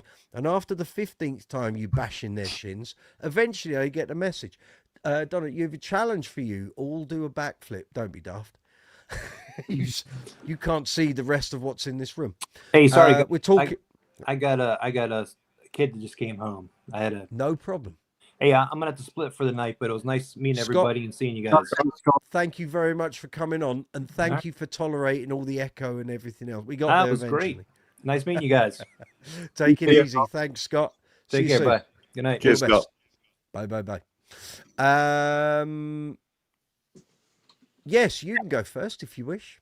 Yeah, we need video if that's going to. Yeah, I tell you, yeah, send us a video, email it to me, show us how you're going to do it, and then we'll do it.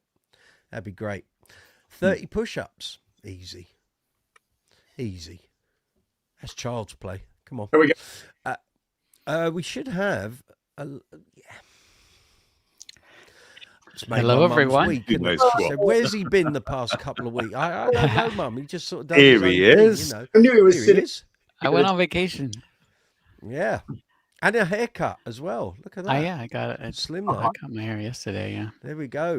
So Power Station box set and Yes. Arcadia's 40th.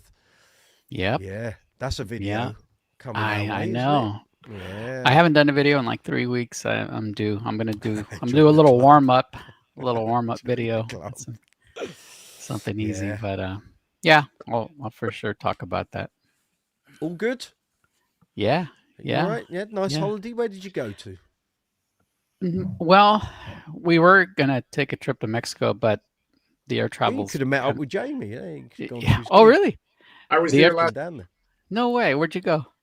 Puerto Penasco Police. point. Oh, well, we Police wouldn't be near station, there, but the air prison. travel kind of scared us, so we said, nah, I don't want to be dealing with that. Rule was did a nonstop flight you got through. If you had to do a milk run where you stop, that's where you get messed up. Yeah.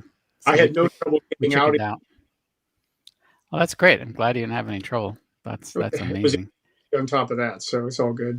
Yeah. Now, next time we're gonna go back, but it just wasn't meant to be this time around. So we just relaxed, really, just did local things around here, and it was good. Just Cool. not working. Recharge the batteries.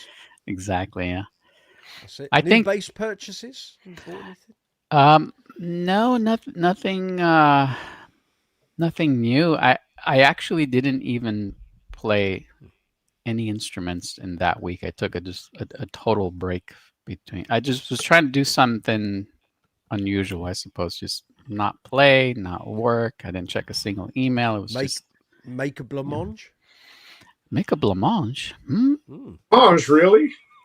Ah. The weekend. You want to do something different? Make a blancmange. There you go. We did make a blueberry. Is it a crumble or a tart? What's the damn difference? Something like that. We baked something. It was really good.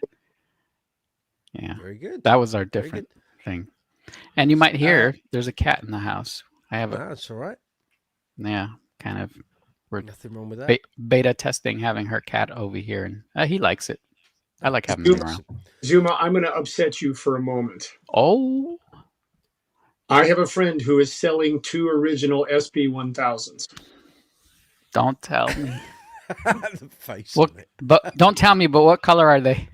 They're the natural oak style. They're thin. Oh, So they're you know, not the orange ones, not the black ones. yeah. That high figured grain ash, but that kind of brownish oak color. Yeah, I guess you. They're batwing headstock. That's pretty awesome. Uh-huh. Here we go. 2 of those. Wow, and that one is a 1000 or that one is a 1000. Yeah, That's a 1000.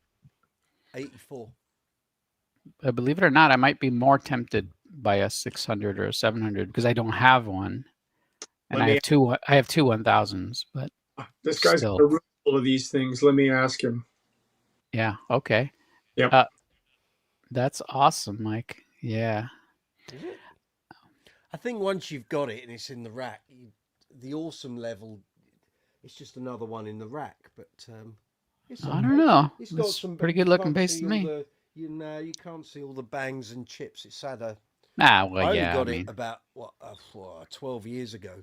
I've done about 4 gigs with it, and it's done nothing else. But it has got bangs, and the previous owners have done various things. But I had it all serviced a while back, and it's great. It does everything it should, and no problems. Pickup's okay. Circuit seems to be okay. So, yeah. Nice. Yeah. Oh yes, there's 600s. No, he does. I know there's 2 SP1000s for sure. Oh man. And they're clean. This dude buys impeccable stuff. Wow. And they're here in the States, so you don't have to worry about all the rubbish other than shipping. Oh yeah. No. Tariff rubbish. So you've thrown him a terrible curveball now. And next thing there'll be a Padula fretless. And it's not here. So torn. I know where one of those is too, actually. No, 4-string pentabuzz. It's the golden yellow. It's the golden yellow buzz. Highly figured. Gareth is asking, did the people you were playing for provide the backline for the gig in Mexico? Oh yes, but I run DI with my pedal board. Okay, there we go. Yeah, I didn't. I did have backline, but I didn't need it because we run ears, so it was all DI'd in. But I'll tell you what, you can hear me 5 miles away. Wow. In the desert, sound carries, and this was Zuma. You missed this, but not this past weekend, but the one before was the finale of Bike Week in Mexico. Bike Week. Yeah, there were 20,000 motorcycles in Mexico. Oh, dang. Yeah, and we've already kind of run through all the fun stuff with bare knuckle boxing and the bikini contest and all that other mess. Ooh. Yeah, it's okay. But you know what? If you've seen one of those, you've seen them all. So anyway, well, I don't know. I'm sending pictures. Don't kill him.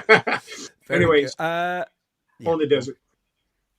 I have to say, we've got 11:15. I haven't done this since 8:05. Please, folks, give the live chat a thumbs up. Doesn't cost you anything. Easiest thing to do. It's just a press of your mouse or tap on your phone screen. Doesn't cost you anything, but it helps the channel, helps the video.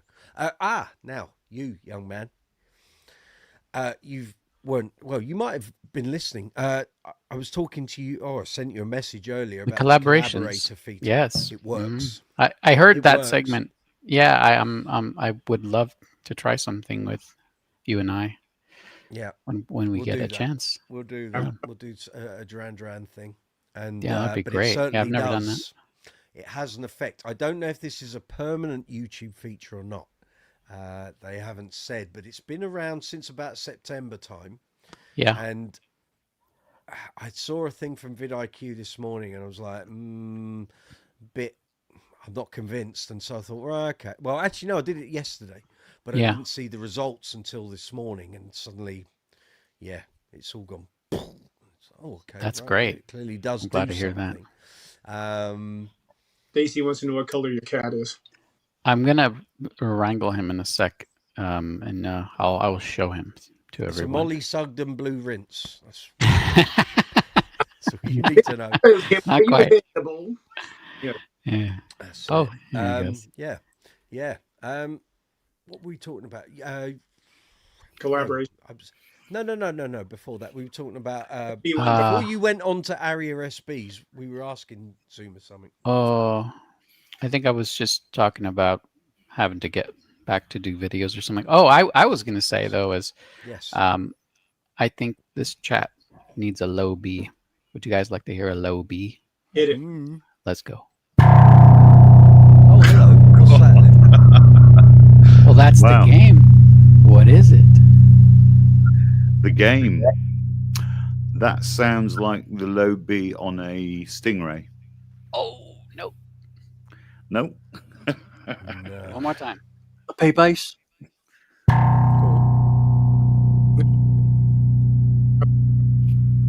Ibanez. This thing will just go on forever, so I'm just gonna stop it. JD then. No. Let me know. Won't be a I don't have one.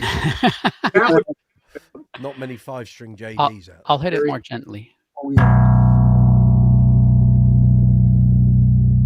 I'll give you guys a hint. Has a metallic quality sure you're right. to it. You could hear those overtones, right? Yeah. That sounds like a dingwall. Ah, he got it. Ah, there we go. Thinking John Yeah. Taylor for a moment, I thought, that's Yeah. Surprised you. That would be fun. Hey, while we're here, I interviewed Chris Childs at the Bass Bash, and he had the Dingwall Nashville. Wait, is that the headless? Which one's a headless? No. Dingwall Nashville is the one that basically has got a precision jazz and Stingray all within the same Kind of like a thing, and there's Lakeland literally- feel. Yes. Sort of. kind of, but this thing is it. It's all those three sounds No way. to a T. And how they've managed to do that on a Dingwall with multi-scale, it's just Right. like, whoa. And I was like, yeah, I'll wait until I've heard it. Chris brought his to the Bass Bash and demoed it, and it was like, that's all those sounds. The Stingray Really? is like a 5-string Stingray, yeah. Wow, that one somehow escaped me. I was definitely on the radar for the headless one, and that There one aren't looks many very here appealing. in the UK. He got one of the first ones. Oh man, I'm going to And, look that one up. Dinkball I Nashville. remember seeing the promo for it all and thinking, yeah, I'll believe it when I've heard it. 'Cause I've heard this. Yeah. This bass does all the big basses, right? Okay, yeah, Right. This will be like the millionth bass. I've heard that claim. All right. This is it. This is, you can see why it's called the Nashville. I wonder if it's actually switching electronics when it goes to that pickup combo. Yeah, like when it there goes to the is. Stingray. Yeah. And it's not like a standard Dingwall in terms of the series parallel and Yeah. sound. This is like all of those sounds that you would hope it would have. Wow. I might even get him on the live chat one week and say, come and do a demo of that bass, because it was just, That'd be I great. was like, I can't believe it. What's the Can't believe pickup config? Is it like It's a split? 3. It's a Oh, 3. 3. Like It's a 3, but it's the way there's a switching system, which is Yeah. different. Go and check out the Dingwall page and see what it says about it. I haven't gone back in, but it was impressive. oh, wow. I think it's the first time I've heard a bass actually do those 3 basses justice. The Wow, jazz sound yeah, was like, I really want to hear it. Christ, really? And then and the P was like total P. what you'd Wow. expect. Yeah. Just Total P. total P. Taking I'm the going to put total this P. away. I'll be right back. But not that expensive a bass. I think they're about 2.3, 2.4 maybe. And if you think what you'd spend on a good jazz, a good precision, a good Stingray, well, you're going to be in excess of 3. So, it's whether you can. I mean, Chris has been using a combustion for a best part of about 18 months, so he's used to the Dingwall setup and the fan frets, and Sure. Yeah. and he's predominantly a 5-string player. So, Does it spread all the way to 37 on the B, or is it shorter? Yep, all no, the it way? does. So the standard concept of a Dingwall, but just this switching and the way the pickups work and the series and parallel and everything, I was just like, whoa, okay. Oh, I'm going to have to check that out. Yeah, I don't know how many there are in shops at the moment. But like I say, they're very limited in number this side of the pond, and he got one of the first ones. So it'll be popping up on all the Taiketo stuff and all the other bits and bobs he does. Hmm. Cool. All right. Sorry. Interesting. I was just thinking the last time I had a dingwall in my hand, it was It was what? the Super P. Right. Yeah. I haven't played one of those. Well, he was here and there was a bass visit. There was kind of a bass hang, and he brought one of those. And I forget what the other one was. It wasn't a combustion because it was a hand built one, not an import. To 3 pickups, and it was high exotic wood and all that. AB1? Something, I'm not sure, because he was here visiting, and a bunch of us got together and had a visit with him. So, okay. Here you go, Stacy. There we are. Puddy Tat's got their socks on. He or she? Yeah. He or she? Oh, he's a boy. His name is Patches. Patches. Although they should have called him Socks, but his name's Patches. we have a black cat just like that here in the house, and my son decided to name him Lloyd. Lloyd.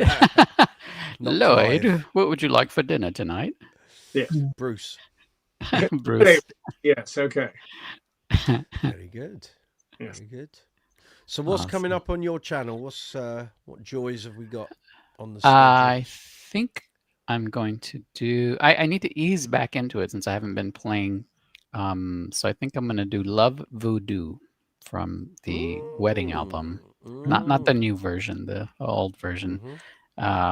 It actually brings up an interesting question, which is what bass was used on that song, but on the whole album, because I think, I don't know, just during that time you didn't... Yeah. Although okay, that but was on the tour, but right, and on that particular song, if you learn it, it's actually kind of easy to play, but only if you play it on a 5-string, because it is a nightmare to play that song, even though it's easy on a 4-string, because you're stretching from the F, so that first fret on the E string, all the way up to the C sharp or the D flat on the A string, and then there's one part where it gets even a little more complicated than that, where you're like, oh my God, like this is either he has spider fingers or he's playing it in a different tuning, or it's a 5-string. On a 5-string, it's great. Did you see him on the Paper Gods tour? Because that was a track that was in the live set. I don't remember. I did, but I don't remember hearing that song. Maybe they didn't play it when... It was here in the UK. It was so if you here? find footage, you'll be able to see if he's doing it on a 4 or 5. Hey, that's a good tip. I'm actually going to open a tab and say it was Paper about Gods. halfway through the set. Okay. Paper Gods. You said that was at the O2? I don't know if I can find that O2, particular one. I could probably tell you the date. Somebody will probably... I think it was about the 8th of December, something like that. Okay. The capital O, not 02. Of the UK set list for that tour. All right, I'll check it out. They hadn't played it at all since Wedding album tour. Right. Yeah, so that's been a fun little journey. But yeah, the song itself is kind of just hypnotic, and you're just grooving on that the whole time. The bridge is not too difficult, just moving between 2 chords, and then you're just back to it. So I'm gonna ease myself in with that one. But I have so many projects to do. I thought this was gonna be a projects vacation, like, hey, let's get all these little projects done. Nope.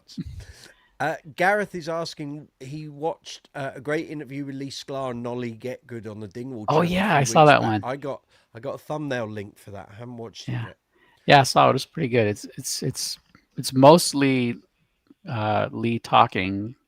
Adam doesn't say too much, but it's really good. Yeah, I enjoyed it. Cool. Very good. Nice. Where are we? It's 5 to 11. I can't believe How where fast? 3 hours has gone. That's it. It's we'll carry on going for a little while. It just flies. If we're not writing lists, we're talking bass or dealing with echo cancellation. Or feeling like Oh man, that was brutal. 25 minutes we wasted. But such is life. Yeah, something always happens. You know, it's live. That's how you know it's not AI. Damn it. it's practical reverb. AI would never think of that. That's right. It's the you know, truth. Zoom, I was just thinking, I'm surprised you didn't get the red one with the Dirnt with the Rio colors on it. I just didn't want to spend the extra money, and I wanted the 5-string. So the 4-string it was only is a 4. that what color was only available in the 4-string. I haven't told you. I had Bernie on the phone. Oh no way! Yeah. In fact, where's my mobile? Hold on. He contacted me on the day before the Manchester gig. No way. Before Andy Stratford thinks I'm talking about Bernie Goodfellow, I'm talking about John Taylor's bass tech. Okay. Oh, okay. Yeah, it did cross my mind. I was just about to say, where's the picture? Hold on. He contacted me because they had that female bass player appearing with them Oh, the one from from Italy.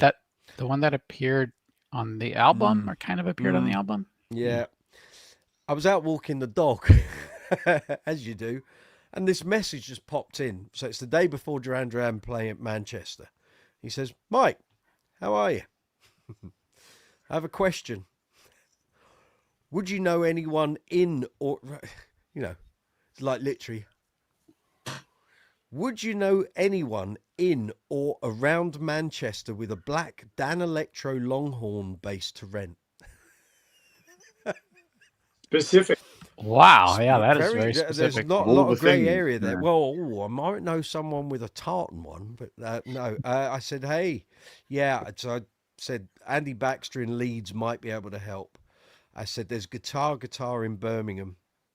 Then I found Promenade Music, obviously up near Morecambe. Rich Tone, that are in Sheffield. I don't mean you called Rich Tone, Rich. In Sheffield. And JHS are or were the distributors for Dan Electro. And he said, oh, great, I'll try all of those. And I say, if you're not in a rush, but I'm guessing you are, Thomann have them in stock in Germany, but it's how quick you can get that turned around. You might get it if you order it like right now. Yeah. Anyway, I left it a couple of days, didn't hear back from him. And I said, did you get one? He said, I did. I said, who came up trumps? Steve Levine, the producer. But it wasn't black. I think it was white. They ended up with a I wonder white what they needed it or wanted it for. It was for her because she plays Dan Electros. Oh, I didn't know. Apparently, she's incapable of playing any other bass. And she insisted that they provide the gear. So, it's not the sort of thing John's got in his collection, and they're a few miles from home. So Yeah. they anyway came up with one, and that's what she played.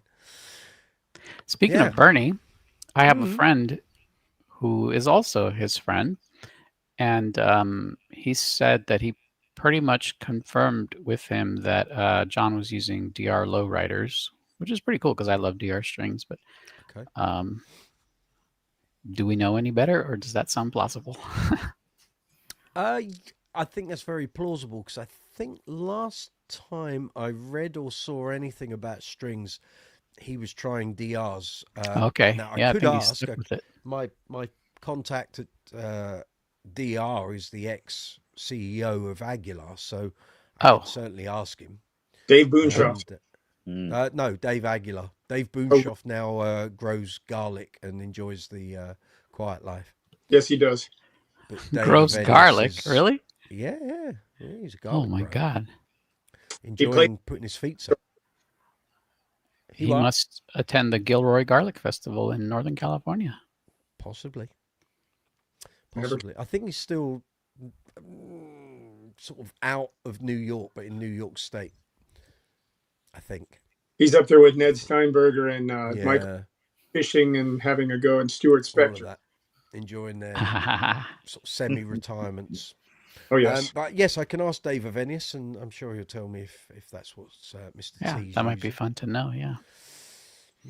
There's a burning question I have for Bernie, if you ever speak to him again. Mm-hmm. So he did this interview. He's probably done a couple of these where he talks about this, but he said there's only one time in his history of being John's bass tech that he messed up. And Right. it was some festival in the UK, like one of those big ones that are outside, kind of like Woodstockish. Mhm. And so they had a problem for at least, the duration of a song. It was a nightmare. He just couldn't get any sound out of the bass. And he says that after all was said and done and they got it working, I guess he just swapped basses after all, but he said that the reason there was no audio was a cheaply made bass. That's the only reason he gave. So I want him to elaborate on that. What bass was it, and what was cheap about it that caused it to fail? And he said that John always jokes with him when they play that venue or When that did festival. this Says, happen? I'm gonna say this That tells was us probably which about. era. Well, I think it was when he was using the Cirrus. Yeah. Oh, okay. Yeah. So There we he are. says every time they play that show, he says, or he tells them, "Are we going to be okay?" He was messing around with him. So that's my question for Bernie. What about that bass, whatever it might have been, was cheaply made that caused I'll ask him. the signal to not work? Clearly, I'm assuming you tried as soon as I the ask. usual stuff, right? Like cords and batteries and all that. So Well, the thing is, his rack is fairly sizable, and I think a lot of the pedals are in there because I think Bernie does the switching. Right, I'd figure. I think. So, yeah, all it needs is one patch lead to go down, and where do you start? That's where you earn your money. Yeah. That's where you earn your money. Exactly. When things go wrong, that's when you earn your money, when you're in that kind of a He'd be bass tech. position. Always. I don't envy his job for sure. That's why I mean, my setup, I just keep it, or have tried to keep it as simple as possible over the years, because it's far less things to try and diagnose when things go wrong. Like, I remember the first time I had a serious amplifier malfunction was at the Roadhouse, and I had Jamie Moses on guitar stood next to me, and we were doing a Mike Fabgear show, and my Hartkey head just gave out. And Jamie's tech, I had a fan. I used to have a fan on top of my amp, which would blow all the smoke back at everyone else and kind of keep me cool. And this guy's holding a fan on my amp saying, "Oh, it's overheated." It hadn't overheated. It had dry joint. Whoops. It went to the bass center the following day. It had, I think, 2 dry joints on the board. So it was going, blip. It just stopped mid-song, mid-show. And I ended up having to plug into a DI box. And oh no, actually, I tell you, it was the DI on the amp was still taking a signal out to front. There was nothing going through the speaker enclosure on the stage. That was it. So I managed to sort of get to the end of the gig, and it was fine, but I couldn't hear anything. And the sound man put some bass level in the monitor. Yep. Fabgear wasn't very happy. Why am I hearing bass coming out of the monitors? Because your bass player's amp's gone down. That's why. Yeah. That's how it works. But yeah. When is the last time you broke a string on a gig? Because for me, it's been over 20 years. Like, I can't even remember. I mean, you play a lot more. You guys play a lot more than I do live. Never. I've kind of retired from that, but never, huh? Never ever, no. Wow, it's happened to me 2 or 3 times. Just all right. pow. But I think I was playing way too aggressive. I don't think I've broken a string since we came out of COVID. Okay. So that's relatively recent then. Maybe 5 years, 6 years ago. But for me, it's I used to gig relentlessly. So strings going would normally I'd get to 30 gigs if I statuses or GBs or whatever, and I would just change the strings. There comes a point, but occasionally when things did go, just a burr on the saddle. There you go. Burr on the saddle. Yeah, that tends to be where I would bust mine too. Yeah. But on these, because of the string angle and how they break over these bridge saddles, it's very sharp. Oh yeah, I was killing E strings on these because the way I'll pull it up close, but the way this saddle is, it is rather really sharp. So I would tear up E strings, would just go flip. Yeah. So What about you, Have to Andy? be- In the very early days when I started playing, I think I had a PB bass or a K bass, and I was just doing it, playing it too hard, basically, and they Yeah, just me too. yeah, just nothing plugged in, just playing the level 42 Yeah.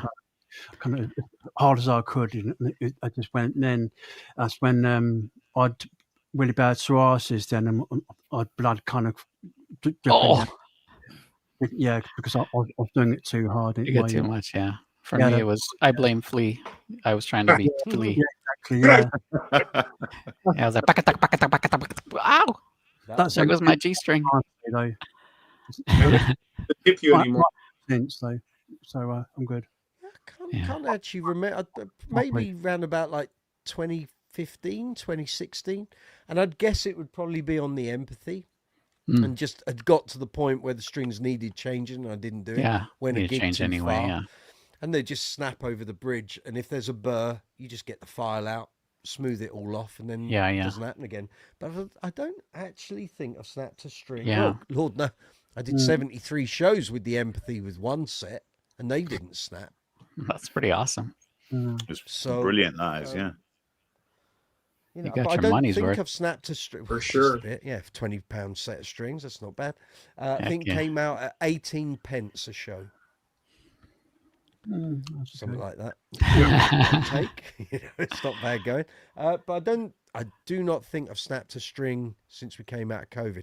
And I've not snapped one on, certainly haven't snapped one on an Uncle Funk show. Don't remember doing any on Queen shows because it would be very obvious because so much of that is root Yeah. octave stuff. I have a Duran question for the two of you. Oh yeah. Yes, sir. On is there something I should know? Was it the Aria or a Steinberger? Yeah, good question. Well, that song was It's a twin recorded. pickup one. Yeah, I tend to believe that. So that's a great question, and I think I agree with Mike that it's a twin pickup, like a 800 or an Elite. Probably an Elite. You know, we have seen him in pictures anyway. Play that white Elite. So Well, it might be a 900. or a 900. Yeah, just something with two pickups. That definitely though during the arena tour, so that the live version has the 1000 sound just all over it. So live. Remember, Rio was recorded with a twin pickup Aria. The Steinberger, we only ever saw that on one mimed Top of the Pops. It never featured anywhere else. I don't know if he ever recorded with it. Mimed as well because he never played a Rickenbacker either. Oh, that's true. Well, yeah, he played a wall. But Right. a lot of those things were hired in instruments, or it might have been part of his collection, but none of them really stayed around. But the Steinberger was only seen on Top of the Pops once. I've never seen him. The reason I asked is because is there something I should know? Was the original song Turned Me On to Double D? Yeah. So, and I listened to it close enough, and after listening to some of the other bits with the 1000 and all that, is there something baseline reminded me of the Steinberger because of the ping. Yeah. The tone is very different, but also they recorded the whole of, or pretty much most of Rio with a twin pickup super bass. Okay. He would have just carried on that because that was recorded in January. Yeah, it was around the same time of '83. But also the fact at that point was when the string change happened for him and Rotor Sound started to do the PSDs with the rolled on ball ends. Yep. Yeah. That's when he started using them.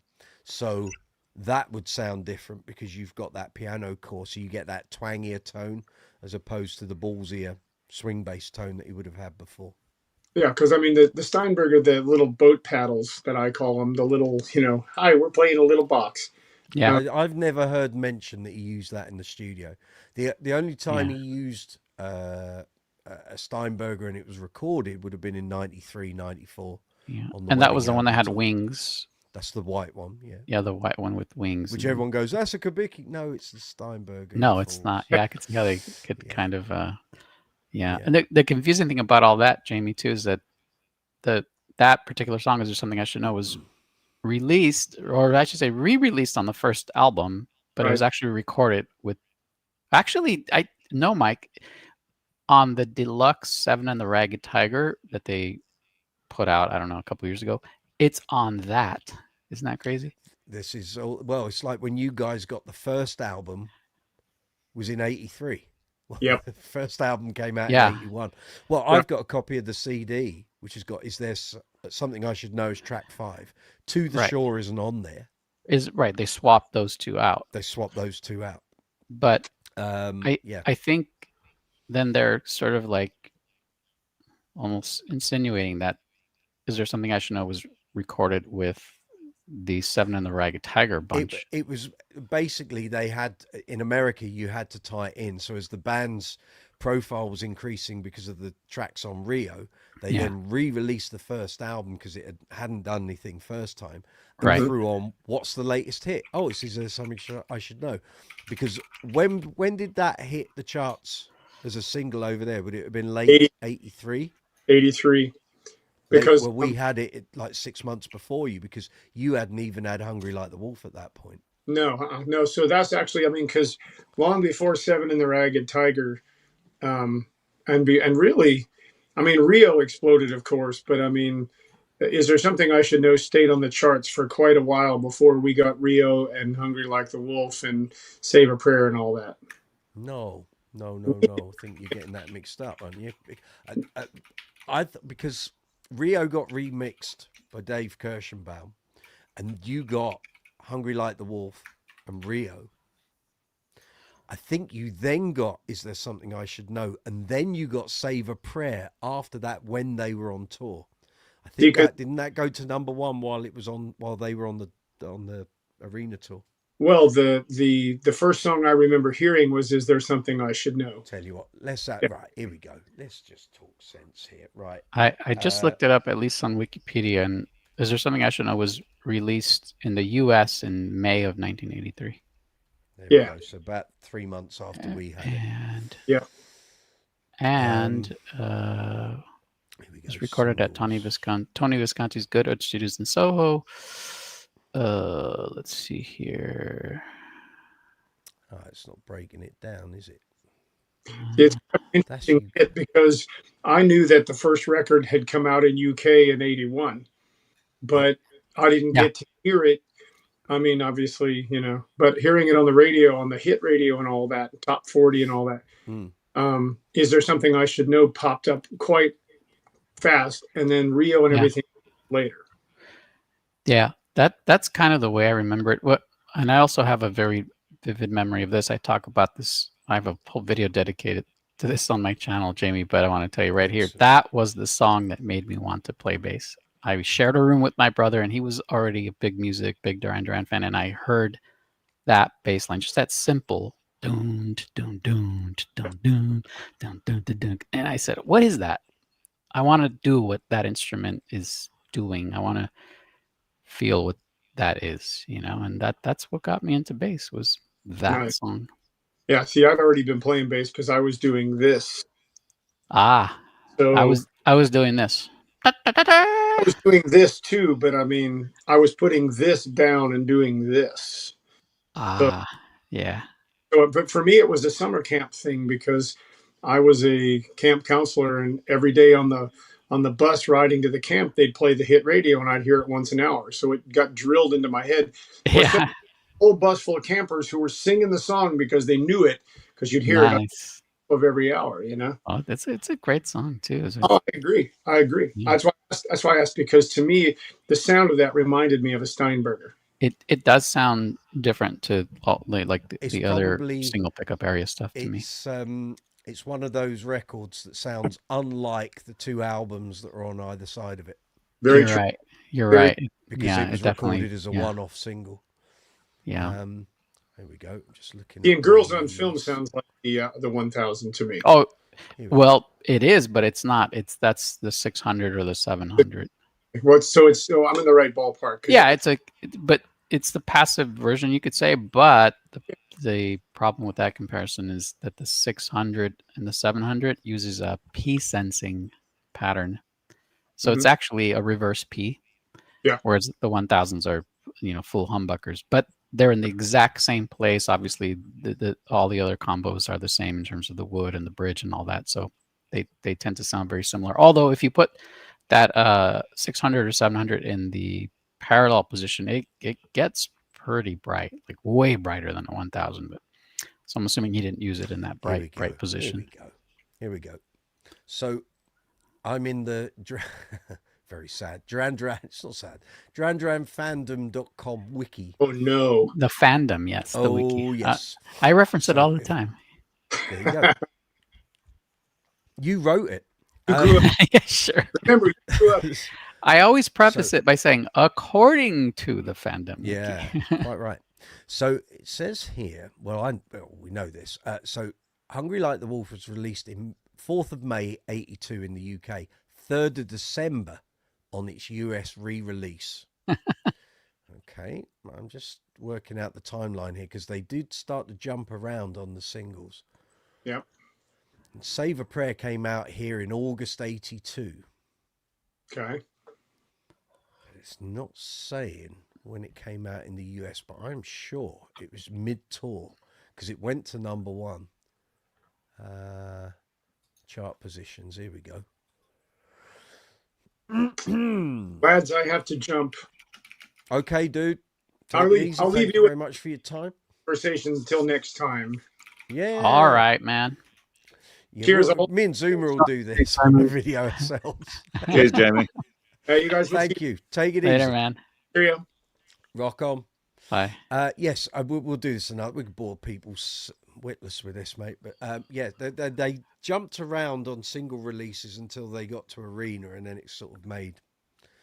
Yeah, because they were trying to catch up all the time. According to the AI, it says it was not released as a commercial single in the US in 1982, but a live version was released as a single in January of 85. Sorry, 85 Right. in the US. So yeah, you're pretty much saying that, which is it wasn't until the Arena tour and the live album that it really kicked into full gear. So where did the That's amazing though that Save a Prayer was not a single in the US. Jesus, No. what the hell? And Rio was released, I remember this, November 82 to coincide with the UK tour, but was released in the US April 83.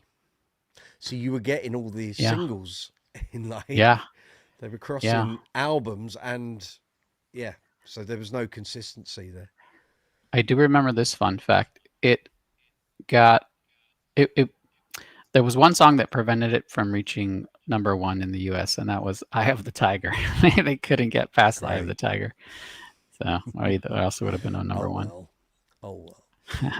Let's just have a look here. Messages. Oh, there's nothing there. Okay. Right. Okay. Well, that was that's something for a video then. We'll discuss Duran single releases. But yeah, crazy. But that's the way companies work then, because the US side of a record label, Queen had it as well, where the UK would lead with singles when an album came out, but America wouldn't, and they'd go back to like a previous album and take another single off rather than the current one. Weird state of affairs. So it made it very hard for bands, especially if they were on EMI, because for some reason EMI in America or the labels out there, Elektra and what have you, had a weird way of doing things. And I remember, I think there was a Queen documentary, and people from the record company were saying they were tearing their hair out because in the States, and the same with Duran, they just didn't, there was no, trying to do something and everyone's sort of marching to the same drum, but they never did. They, as two separate companies doing their own thing, and the bands were like, well, what are we promoting here? Yeah. Welcome to the 80s. Yep. And I'm sure they weren't the only bands, but there we go. It is 20 past 11. Guys, I'm going to wrap this up because I can feel the old eyes are fading. Oh, Richard's got to get his shirts out the dryer. And it's time for us to all go and get a bit of beauty sleep. So thank you very much. Thanks for attending. Thanks for coming in late, Zoom. It's good to see you. Thank you. I'm glad I was able to make it. I feel a bit more normal. That's right. Back in your regular slippers of Yeah. a Tuesday night, you see. Exactly. That's it. That's it. Boys, good to see you. We'll try and do it all again next week, and there will be some live chats going up this week, some videos, the demos and review videos will be up, so the things that have all been on the workbench lately will be going up. Well, some will come this week, some next week, and what have you, so it's all good. Just a message. Electric Lohan, finally I can relax. Went to sauna, had a cold shower, now you're back and we're disappearing. I'm sorry. You can watch it on catch up though. It's well worth Perfect a watch. timing. You'll particularly like the section in the middle where we play with a selection of delay effects. So I highly recommend that. It's a good Completely watch. by accident. Yeah. Yeah, and I shouldn't Without- have blamed Andy. I don't think it was your fault, Andy. I think it was. poor I think Andy. StreamYard just got his He's all knickers right, in a I'm sure. twist because it was perfectly okay up until we had 7 of us, and it just went. It just Said couldn't I don't know handle what it, to but then do. I've never known anybody to have this many We friends. stripped it all back, and then we pulled everyone back in one by one, and that seemed to solve it. But there we go. On that note, I'll say good night, gents. I'm going to take Night. you off the screen. Boys, take it easy. Good to see you. Have a good week. There we go. Right. I will see you next week. Same time, same place. We'll do it all again. If you're watching this after the event, feel free to leave comments in the comments section. Please give the video a thumbs up. It's vitally important. If you've got any questions, anything you need to ask me, you can catch me on the socials or you can email me, brooksysbasscorner@gmail.com. There will be some changes to the channel and what have you after Christmas, so keep watching. Possibly some changes to the live chat, we'll see. And there'll be some more live chats during the week. There might be a couple of workbench videos actually later this week. There's a couple of basses I need to get ready for something after Christmas. So while I've got some time, I will try and do that. On that note, guys and girls, have a great week. If you're out gigging at the weekend, take it easy. Be safe on the roads. Look after yourselves. And I will see you next Tuesday. Have a great week. See you soon.